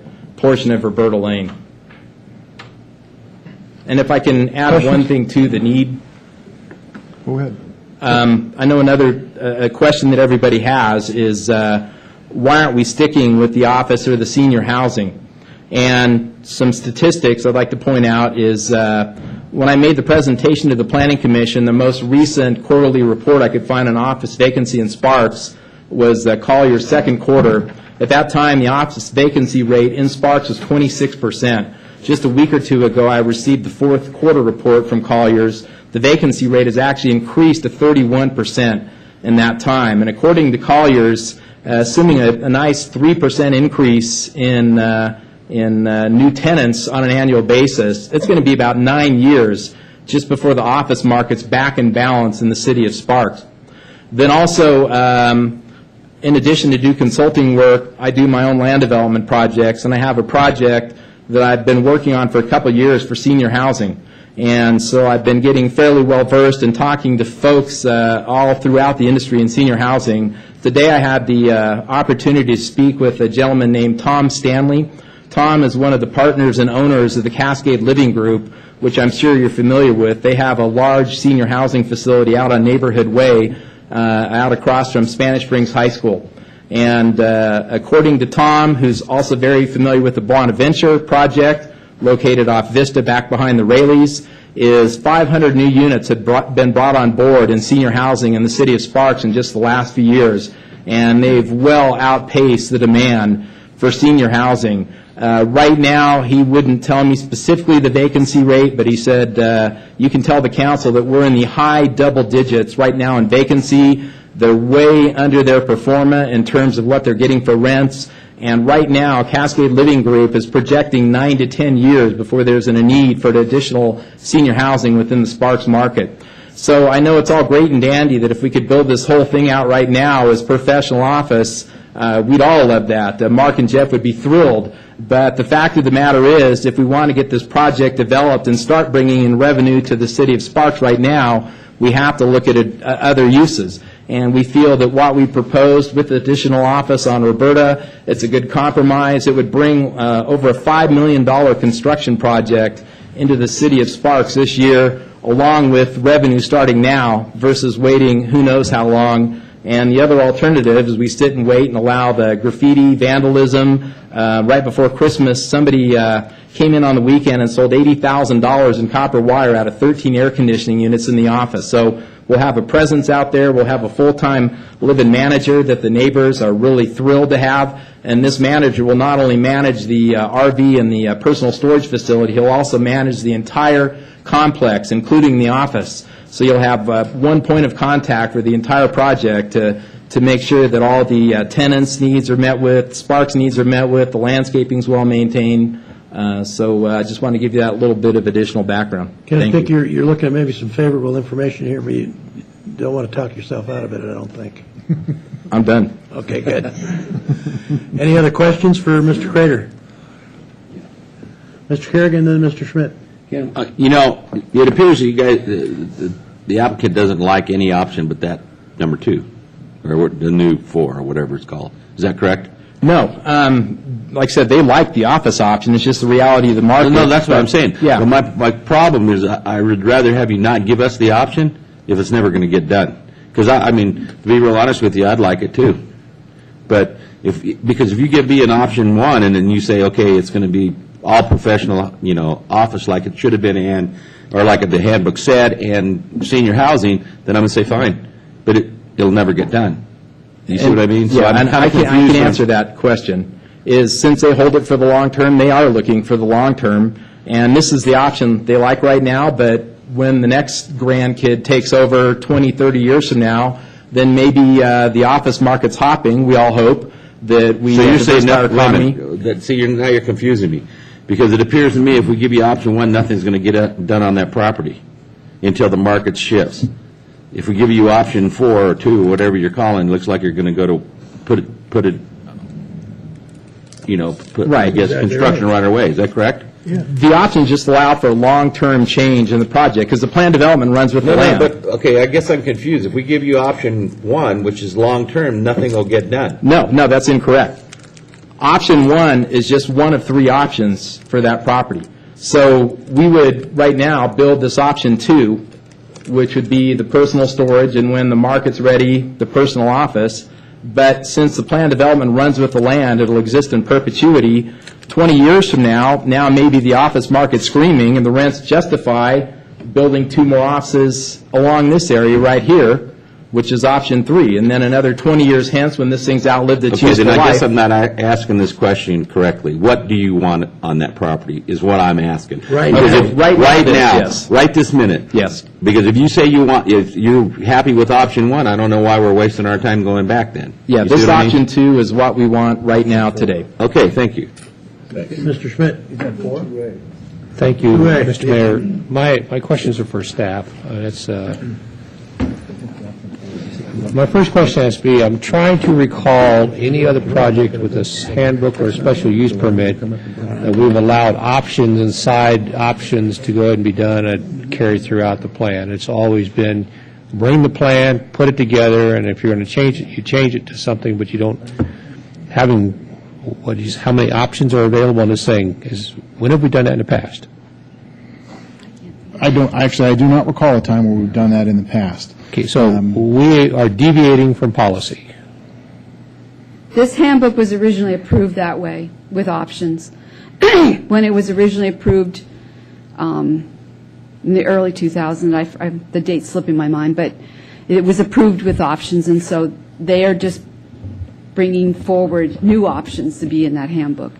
The other handbooks, we do kind of have options, but we don't have it as clear cut, because what they do in the other handbooks is they'll say this will be multifamily. So this property is multifamily. It could be any type of multifamily. It could be from apartments or townhomes.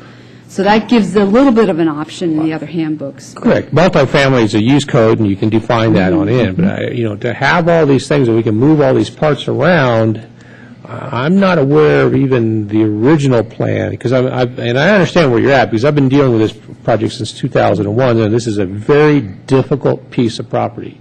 It is not something that blends itself to development very, very well, and I think that's probably one of the problems the owners have had, because it is such a difficult piece of property. But my concern here is that are we opening up new policies that now we take special use permits, we can outline options ahead of time, and as the things change, those options, because we have that in plan, and you just bring in, you submit a new special use permit. You want to change it, you submit it.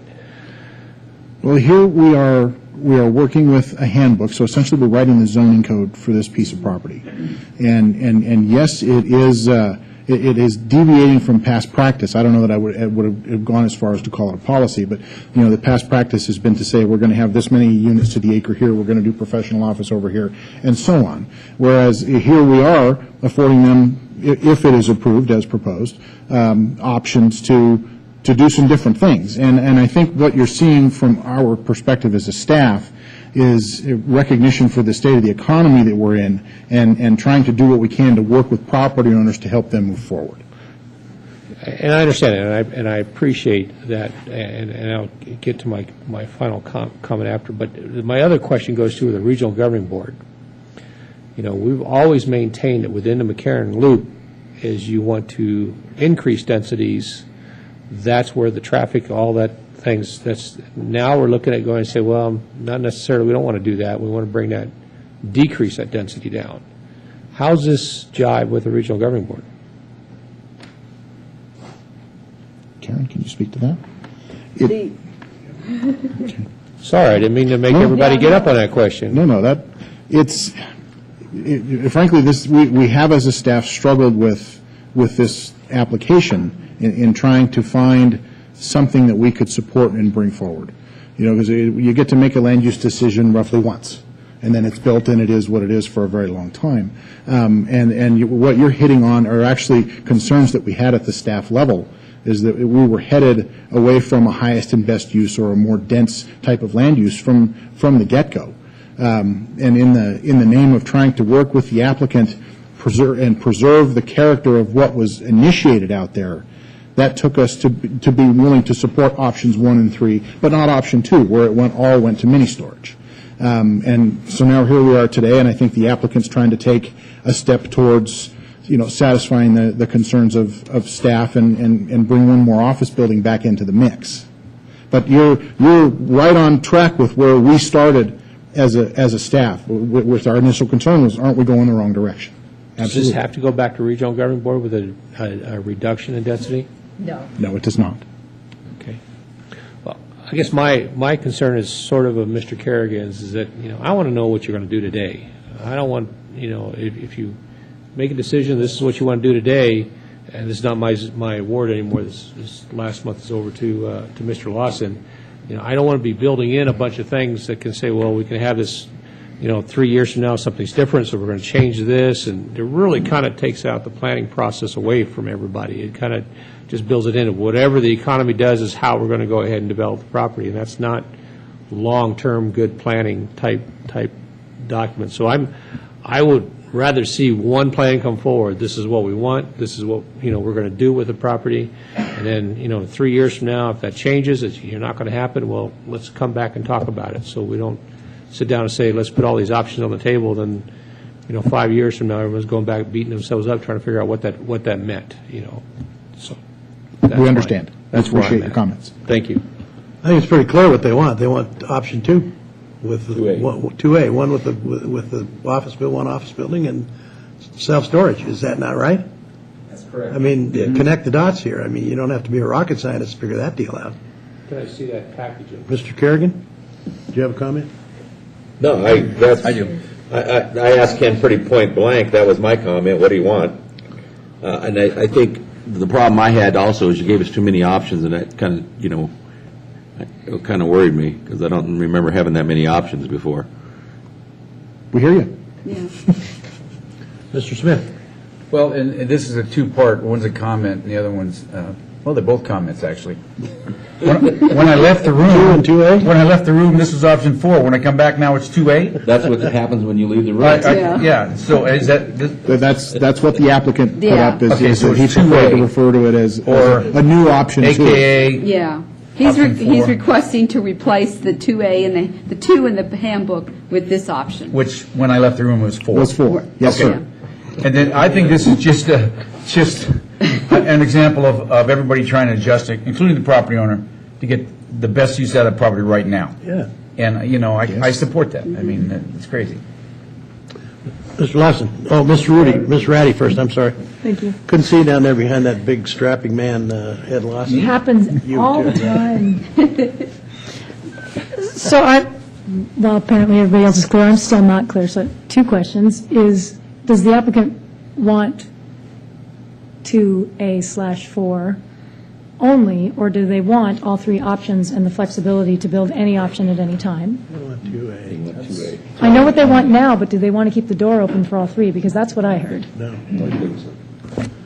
We want them to build now. Again, Ken Crater, obviously, we would like the 3 options. That's why we had them in the handbook. We had 3 options. There's 3 options in there right now, but we also hear what council's saying, and clearly what we would like to do now is this option 2 with the new office on Roberta, the rest storage and RV, and I think we would be willing to work with that, and if things change in 10 years, then we understand that we can come back and look at a new option at that time, so. Okay. And I think you just answered what my second question was, which was, are there options in the current handbook? Yes, there are. How many? 3. Okay, so we have, in practice, put in options in a handbook in the past. We may not have done it in an amendment, but we've done it in a handbook. Okay. And then my third question is, I think what I heard you say is we're going to build the storage. So if we approved option 2A/4, we're going to build the storage, but we're going to build the office when the office is warranted.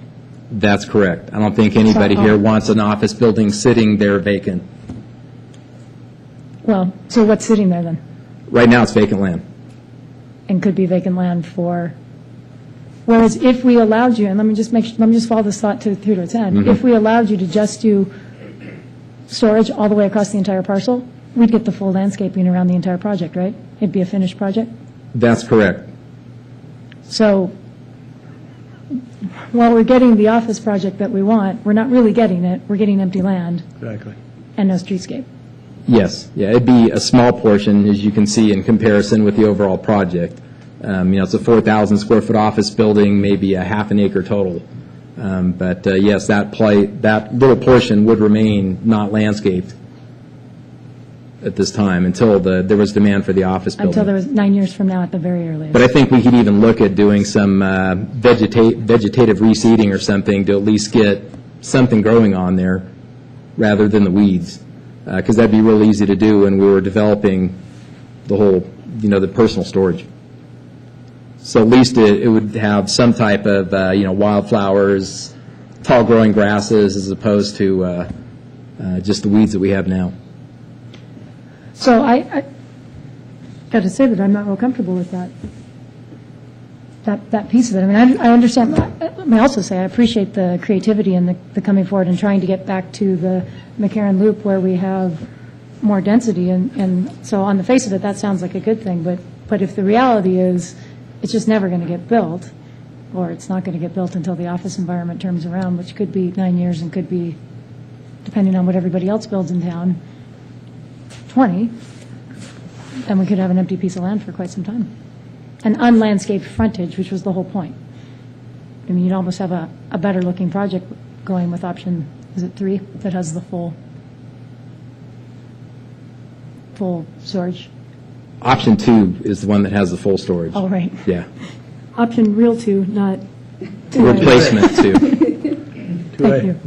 So that's just an observation. Anybody else want to confuse this anymore? Mr. Lawson? Well, I will tell you that that is newly added into my ward. And I have spent a lot of time down there, and I actually walk my dogs over there on the weekends. So you don't want anything there? No, I want something there because I can see what state of repair it's in at this time. I think the long-term plan to keep Roberta Lane whole makes sense to me. So the future office building, I would just ask, I mean, you don't have to go overboard on landscaping, but some wood chips or something, or, you know, some small shrubs or something. But I don't think that's too much asked to just put in that little bit of landscaping for that time until the building comes in. I don't think it's too much as far as an expense, you know, while you're doing the rest of it, to do something that cleans it up and to address Councilwoman Ratty's concerns, which was a concern of mine too, and it was one of the thoughts I had over the weekend after our conversation last week, is that we do need to make that consistent along that area until such time as that office building goes in.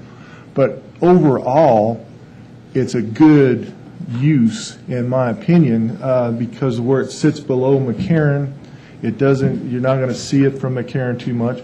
It backs up to the Rayleigh Shopping Center and Bullies and all that, so there's a block wall fence there. To me, it just fits in there perfectly, and I don't believe there's any other self-storage area within a couple of miles of this one particular area. So it also fills that niche, and it also is filling in, and I realize it's not maybe to the density that we want, but it is an infill project, which is something sorely needed at this time. So for me, I think you pick an option, stick with it, let's run with it, and if you want to change it down the road, I think, you know, we can address that at that time. But this option, if I understand you correctly, 2A/4, Is that yours? is something you guys are willing to start and build right away. That's correct. Okay. To me, something is better than nothing at this time, and I think with that, the office building for future, and if you'll just put some type of landscaping on that parcel there, I think you could make me very happy, and I could find to make sure that you guys get that option. And we can do that with the landscaping, work with staff on something that will be appropriate until such time as there's a demand for office. Okay, thank you. Any other questions? Ms. Reddy? You sure? You seem like a little... No, go ahead. So I guess the question that I have is the place that we started off with was staff presenting it as option 4, an option that they had not been able to review, and our city attorney telling us that if we were going to follow the normal process, it would go, staff would make their finding, it would go to the Planning Commission that would make their recommendation, and then it would come to us. And so if we treat it as option 4, we're not following that process. If we treat it as option 2A, how do you feel about that? May I ask that?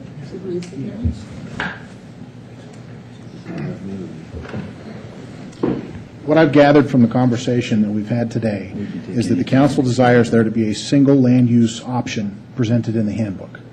And I've heard the applicant agree to amend what he has submitted to do that, to address your concerns. So what I anticipate is that we will see a revised handbook submittal from the applicant that contains this option 2A4, however we want to term it, and that is what should come forward in due time for consideration by the City Council. Now, in order to get the process right, and in as much as that this option does represent a substantial change from what was being considered before, I believe it is appropriate for the Planning Commission to see that revised handbook before it comes to you a second time. We can still get, I'm sorry, we can still get this done in 30 days, can't we? It might take a little closer to 45. The applicant will amend the handbook. We'll take a look at it. We'll get on the next available planning commission meeting. We'll do a quick turnaround and get back to you as quick as we can. I can commit to that, but 30 days does concern me. That we might not, I'm not asking for a commitment, might I'm not just turn it thinking around. when the next meetings are, and, okay. I'd ask for... Mr. Adams? This sounds a lot like a planning commission hearing. And What we're doing now, or what's going to happen? No, what we're doing now. And that's why I suggested it go back to the planning commission for them to conduct these types of this type of inquiry. Now, I guess you can, if you want to today, with specific findings, go forward. But again, I agree with Neil that Cleaner. You're going outside the bounds of what you would typically be asked to do, and I think that it's more appropriate to go back to the Planning Commission, get everything cleaned up. Because just sitting here, I've heard a lot of different things. And I was with Councilman Smith, and when I came back, it changed from option 4 to 2A. So I don't know where the ball is right now. Councilman Kerrigan, I think, had an excellent point. What is it that we're looking at? Where are we going? And I think when it comes to land use and land use planning, especially when you have options, which is outside of the norm of what you typically do, because as a municipality, you're entitled to, control how your municipality is developed. I'm not getting that sense here. I'm getting a lot of frustration, or at least a lot of ambiguity as to what's going on, and which I think militates once again towards sending it back to the Planning Commission. Okay. Thank you. Any other questions? Almost forgot what we came here for. So, Mr. Carey. I wanted to ask the applicant a question. 45 days, quickest turnaround possible. Does that have a business impact? Or was your idea today in presenting this to receive approval for this as a replacement for option number 2? And would the findings, in your opinion, need to change that are used to make that finding? We were hopeful, obviously, that we could just move forward with this as a new option 2 and get an approval, because to get this project underway this year, you'd like to be in the design phase now so you could go to construction, assuming we get some more winter weather here, when weather permits.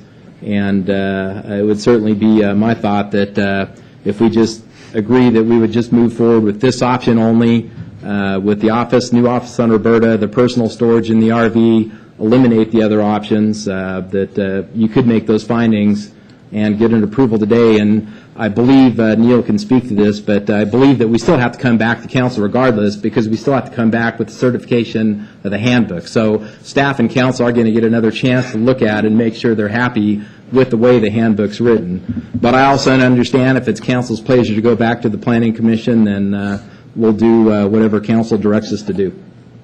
Yeah, the problem I have with that is that we've got a different standard when it comes back to the city council as far as when they're looking at the final plan compared to the tentative map and these kinds of things here. So I think with I don't want your rights to be somehow affected because of a different standard that the council might be legally required to impose on that type of a review as compared to just making everything clean, coming back from the Planning Commission, and then we can go from there. And if I can add one more thing, I think it'll work out okay anyway, because the master plan amendment's going to have to go to the Regional Planning Committee for conformance review, and so that's probably going to take a couple months anyway.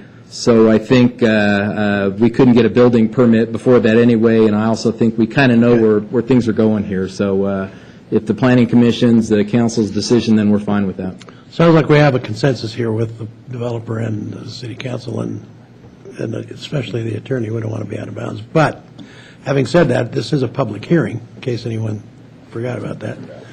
So I'm going to open up the public hearing. Anyone in the audience like to speak to this particular project? Seeing none, I'll bring it back to council for action. Questions, or do we have a motion crafted, Mr. Lawson, or? Well, you're going to have to help me out with this, Chet. So the motion is to send it back to the plan. Remand the matter. To remand. Remand it to the Planning Commission. To incorporate the proposed changes made by the applicant today. to incorporate the changes by the applicant today. go with I'm this- moving my lips here. To go with a single option Go with a single option and to return to council as quickly as we can. and to return to council as quickly as, how's that for a motion? Perfect. And I believe that our Regional Planning Governing Board is April, first week in April? I don't know if it can happen that quick or not, but that would be. We don't have to go to regional, do we? With the handbook, no, but the master plan amendment does have to go to regional for. So if that's possible, because the next meeting after that is until June. Where we're headed with the master plan amendment for conformances to the Regional Planning Commission, that would not normally come forward to the Regional Planning Governing Board, only Okay. if there's an issue. Would Okay. you see it? Okay, good. So we won't be on your agenda there. So that's my motion. Do we have a second? Second. Moved by Councilman Lawson, seconded by Councilman Schmidt to approve the motion as amended. You got the motion, Linda? Go ahead. Ask a clarifying question.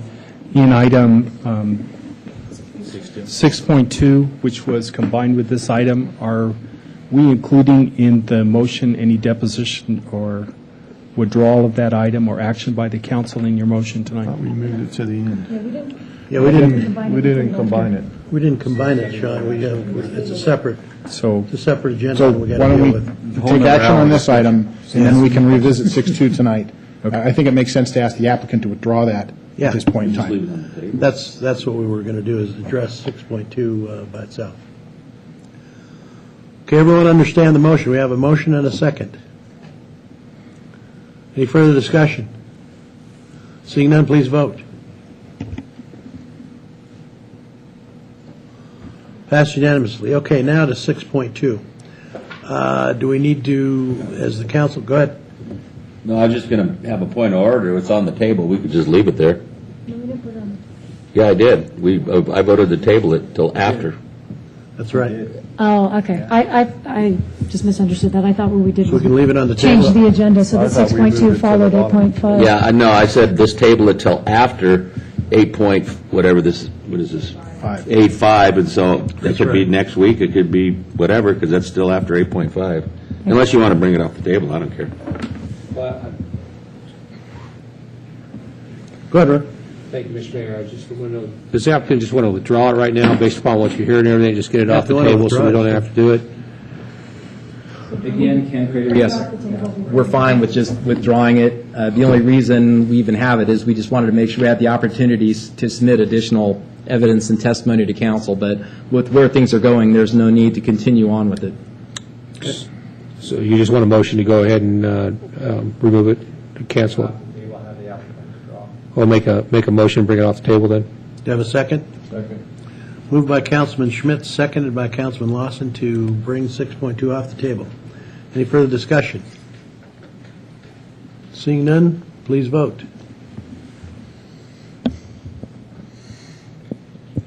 Passed unanimously. So now you can withdraw it, and do we need a motion after that to accept the withdrawal, or you just withdraw it? I'll make a motion. What's that? Open it up, it's open, it's on the table before the city council. For consideration, hearing from the applicant has requested that it be withdrawn. Mr. Applicant, are you requesting it to be withdrawn? 6.2? Yes, I Okay. Make a So- motion to accept that. Yep. Second. Moved by Councilman Schmidt, seconded by Councilman Lawson to approve the withdrawal of the agenda item 6.2. Any further discussion? All those in favor say aye. Aye. Opposed? Passed unanimously. Okay. Thank you. Are we, do you know where you're at, Ken? I do. Step out in the hallway and talk schedule. Okay.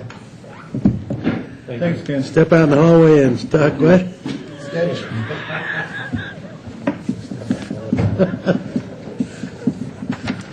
Okay. Next is 9.1, comments from the city council or city manager. I have Ms. one. Reddy, shoot. I just wanted to let everybody know about a very cool thing that was rolled out at the Washoe County Health Department this month, which is a website for folks to be able to go and look up the health inspections for restaurants. It's a pretty common thing in other communities. And so now if you want to know the rating of your favorite restaurant, you can go to washoecounty.us, or if you don't want to know, you can avoid it, whatever. But you can go to washoecounty.us washoccounty.us, go to the health department, go to the food inspections link, and you can, and just go take some time to check it out, because it maps the restaurant, it gives you the most recent rating, plus all the ratings in history. If there's a rating that you're questioning, why did they get, say, an 88, it gives you the whole report, so you can read the whole report, plus some real fun Google mapping where it shows you what the restaurant looks like so you can find it. And then the next thing will be actually an app to do the same. So just thought you might want to be interested. I'll send a link to the city manager so he can get it to the rest of you, but I wanted the public to know as well that this is now a tool that you have available. Repeat the link for the public. You go to washoccounty.us, go to the health department website, and then go to the food inspection section. Okay. Thanks, Julia. Anyone else? Does that include mobile? There'll be a mobile app coming out in the next couple months. I'm talking about mobile restaurants. Mobile vendors. Oh, it does, actually. I asked that question in the meeting, and it does. It does indeed include mobile vendors. That's good. They'll be happy. No, I asked, the same thing came to my mind. Okay, anyone else? Next is comments from the public. Kathy Brandhorst. You have 3 minutes. Thank you.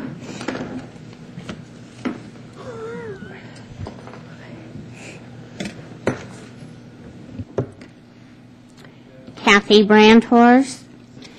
Yes, I just wanted to briefly let you know the problem is really bad at the mission, and we've been complaining a lot about the women especially. I believe there's only about 15, 16 women, and they all are coming out of Mexico. And they don't speak English, and they don't read English at all. And so it's very difficult to tell them, stay off the property, you don't live here, you don't belong here, you don't pay your rent, you're not a resident here at the Sundance Motel, and you must put your guns down, don't bring them on the property. We don't want any bombs here, don't bring them on the property. They want revenge because we said this. And now they come back even more with relatives like, my son's going to help me, my daughter's going to help me, my cousin is here to help us. Stealing automobiles off the property because they needed to kill the person in the motel room in order to steal that automobile. And I just wanted to let you know they clean out the rooms, they steal all their belongings, there's nothing left inside the rooms. And so I just wanted to let you know there are missing people because of that reason. And not only that, it's happening all over Reno. And I'm not too sure about Sparks because I haven't really, checked into it a little bit more than what I should. And so I just wanted to let you know, we saw them through laser beams coming across the border of Mexico. And they were driving automobiles, and they're always stolen automobiles out of the U.S. They're not permitted to take them out of the U.S. at all. And yes, I had to go out to the cemetery to find China. Now, China was on Channel 20. I watch it every day to find out what they find out. And China said, I am scared to stay in the U.S. because you have the Mexico invasion. Yes, I told them, it is very difficult for all of us to live here. It's difficult for us to abide by their rules and their laws when they have rules and laws here Kathy. in the United States. Thank you. Thanks, Kathy. Anyone else like to speak? Seeing no further business, we're adjourned. Okay, I'll call the Otis Sparks Redevelopment Agency for February 27, 2012, with a roll call, please. Chairman Smith? Here. Agency Secretary Patterson here. Agency members Ratty? Here. Lawson? Here. Martini? Here. Here. Schmidt? Here. Chief Administrative Officer Carey? Here. Agency Attorney Adams? Here. Quorum. Okay. Against my better judgment, I'll open up for comments from the public. Anybody in the audience like to speak at this time? Seeing none, we'll bring it back to the redevelopment agency. Recommendation to approve the minutes of 3.1, consideration of possible approval of the minutes of the Sparks Redevelopment Agency meeting for January the 23rd, 2012. So Move to, second? Okay, we have many motions and many seconds. Did you get those, Linda? We got a motion from Councilwoman Ratty and a second from Mayor Martini. Okay, any further discussion? All in favor say aye. Aye. Opposed? Passes unanimously. Number 4, report of claims and bills approved for payment for December 22nd, 2011 through February the 8th, 2012. Move to approve, Mr. Chair. Second. We have a motion from Mayor Martini, second from Councilman Schmidt. Any further discussion?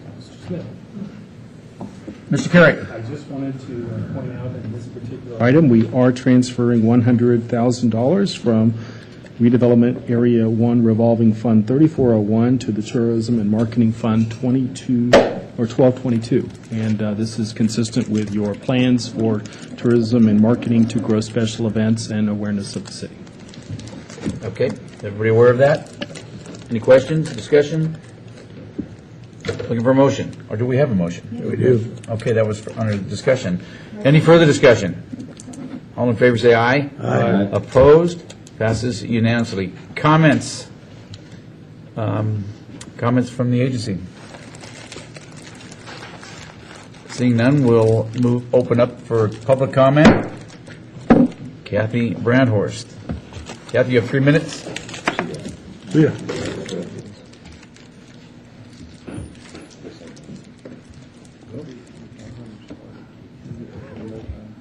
Again, my name is Kathy Brandhorst, and I am the United States President.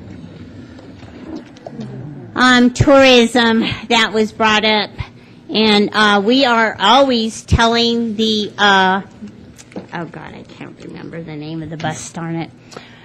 They just erased my mind.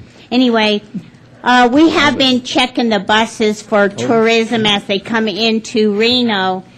And we told them they are not permitted to come into Reno because most of them are coming out of Mexico border.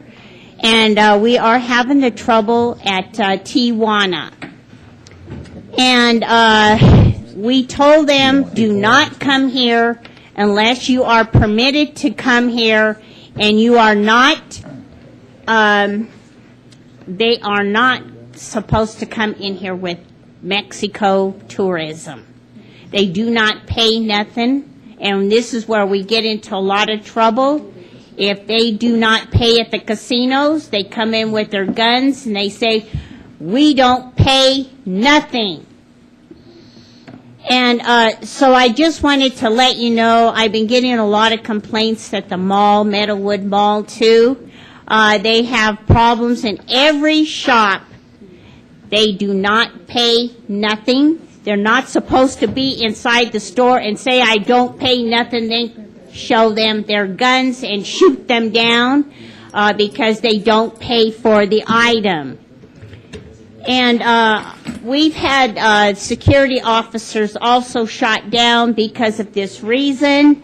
They will kill police officers because of this reason. And they will also kill sheriffs for this reason. They know that it's against the law, and Mexico knows it's against the law because they have law in Mexico. You do not shoot the police officer. You will go to prison. What they do, they hang them by the neck. And at the Sundance Motel, we've been having people from the mission come into our territory, and they hang people by the neck whether we like it or not. And these are people, are victims. They saw something. They saw the murder take place. They saw what happened at the grocery store. They did not pay for their groceries. They know who they are. So they're going to shoot down everybody in the grocery store until they get their items taken out of the grocery store. And I just wanted to let you know it's all over the United States, and we are just having problems with just their leaders. Their leaders are the ones that need the body parts. They also need human bodies, too. Okay, thank you, and we're Kathy. having problems at the cemeteries. Thank you. Would anybody else like to speak at this time? Seeing no one, we'll bring it back to the agency. We are adjourned.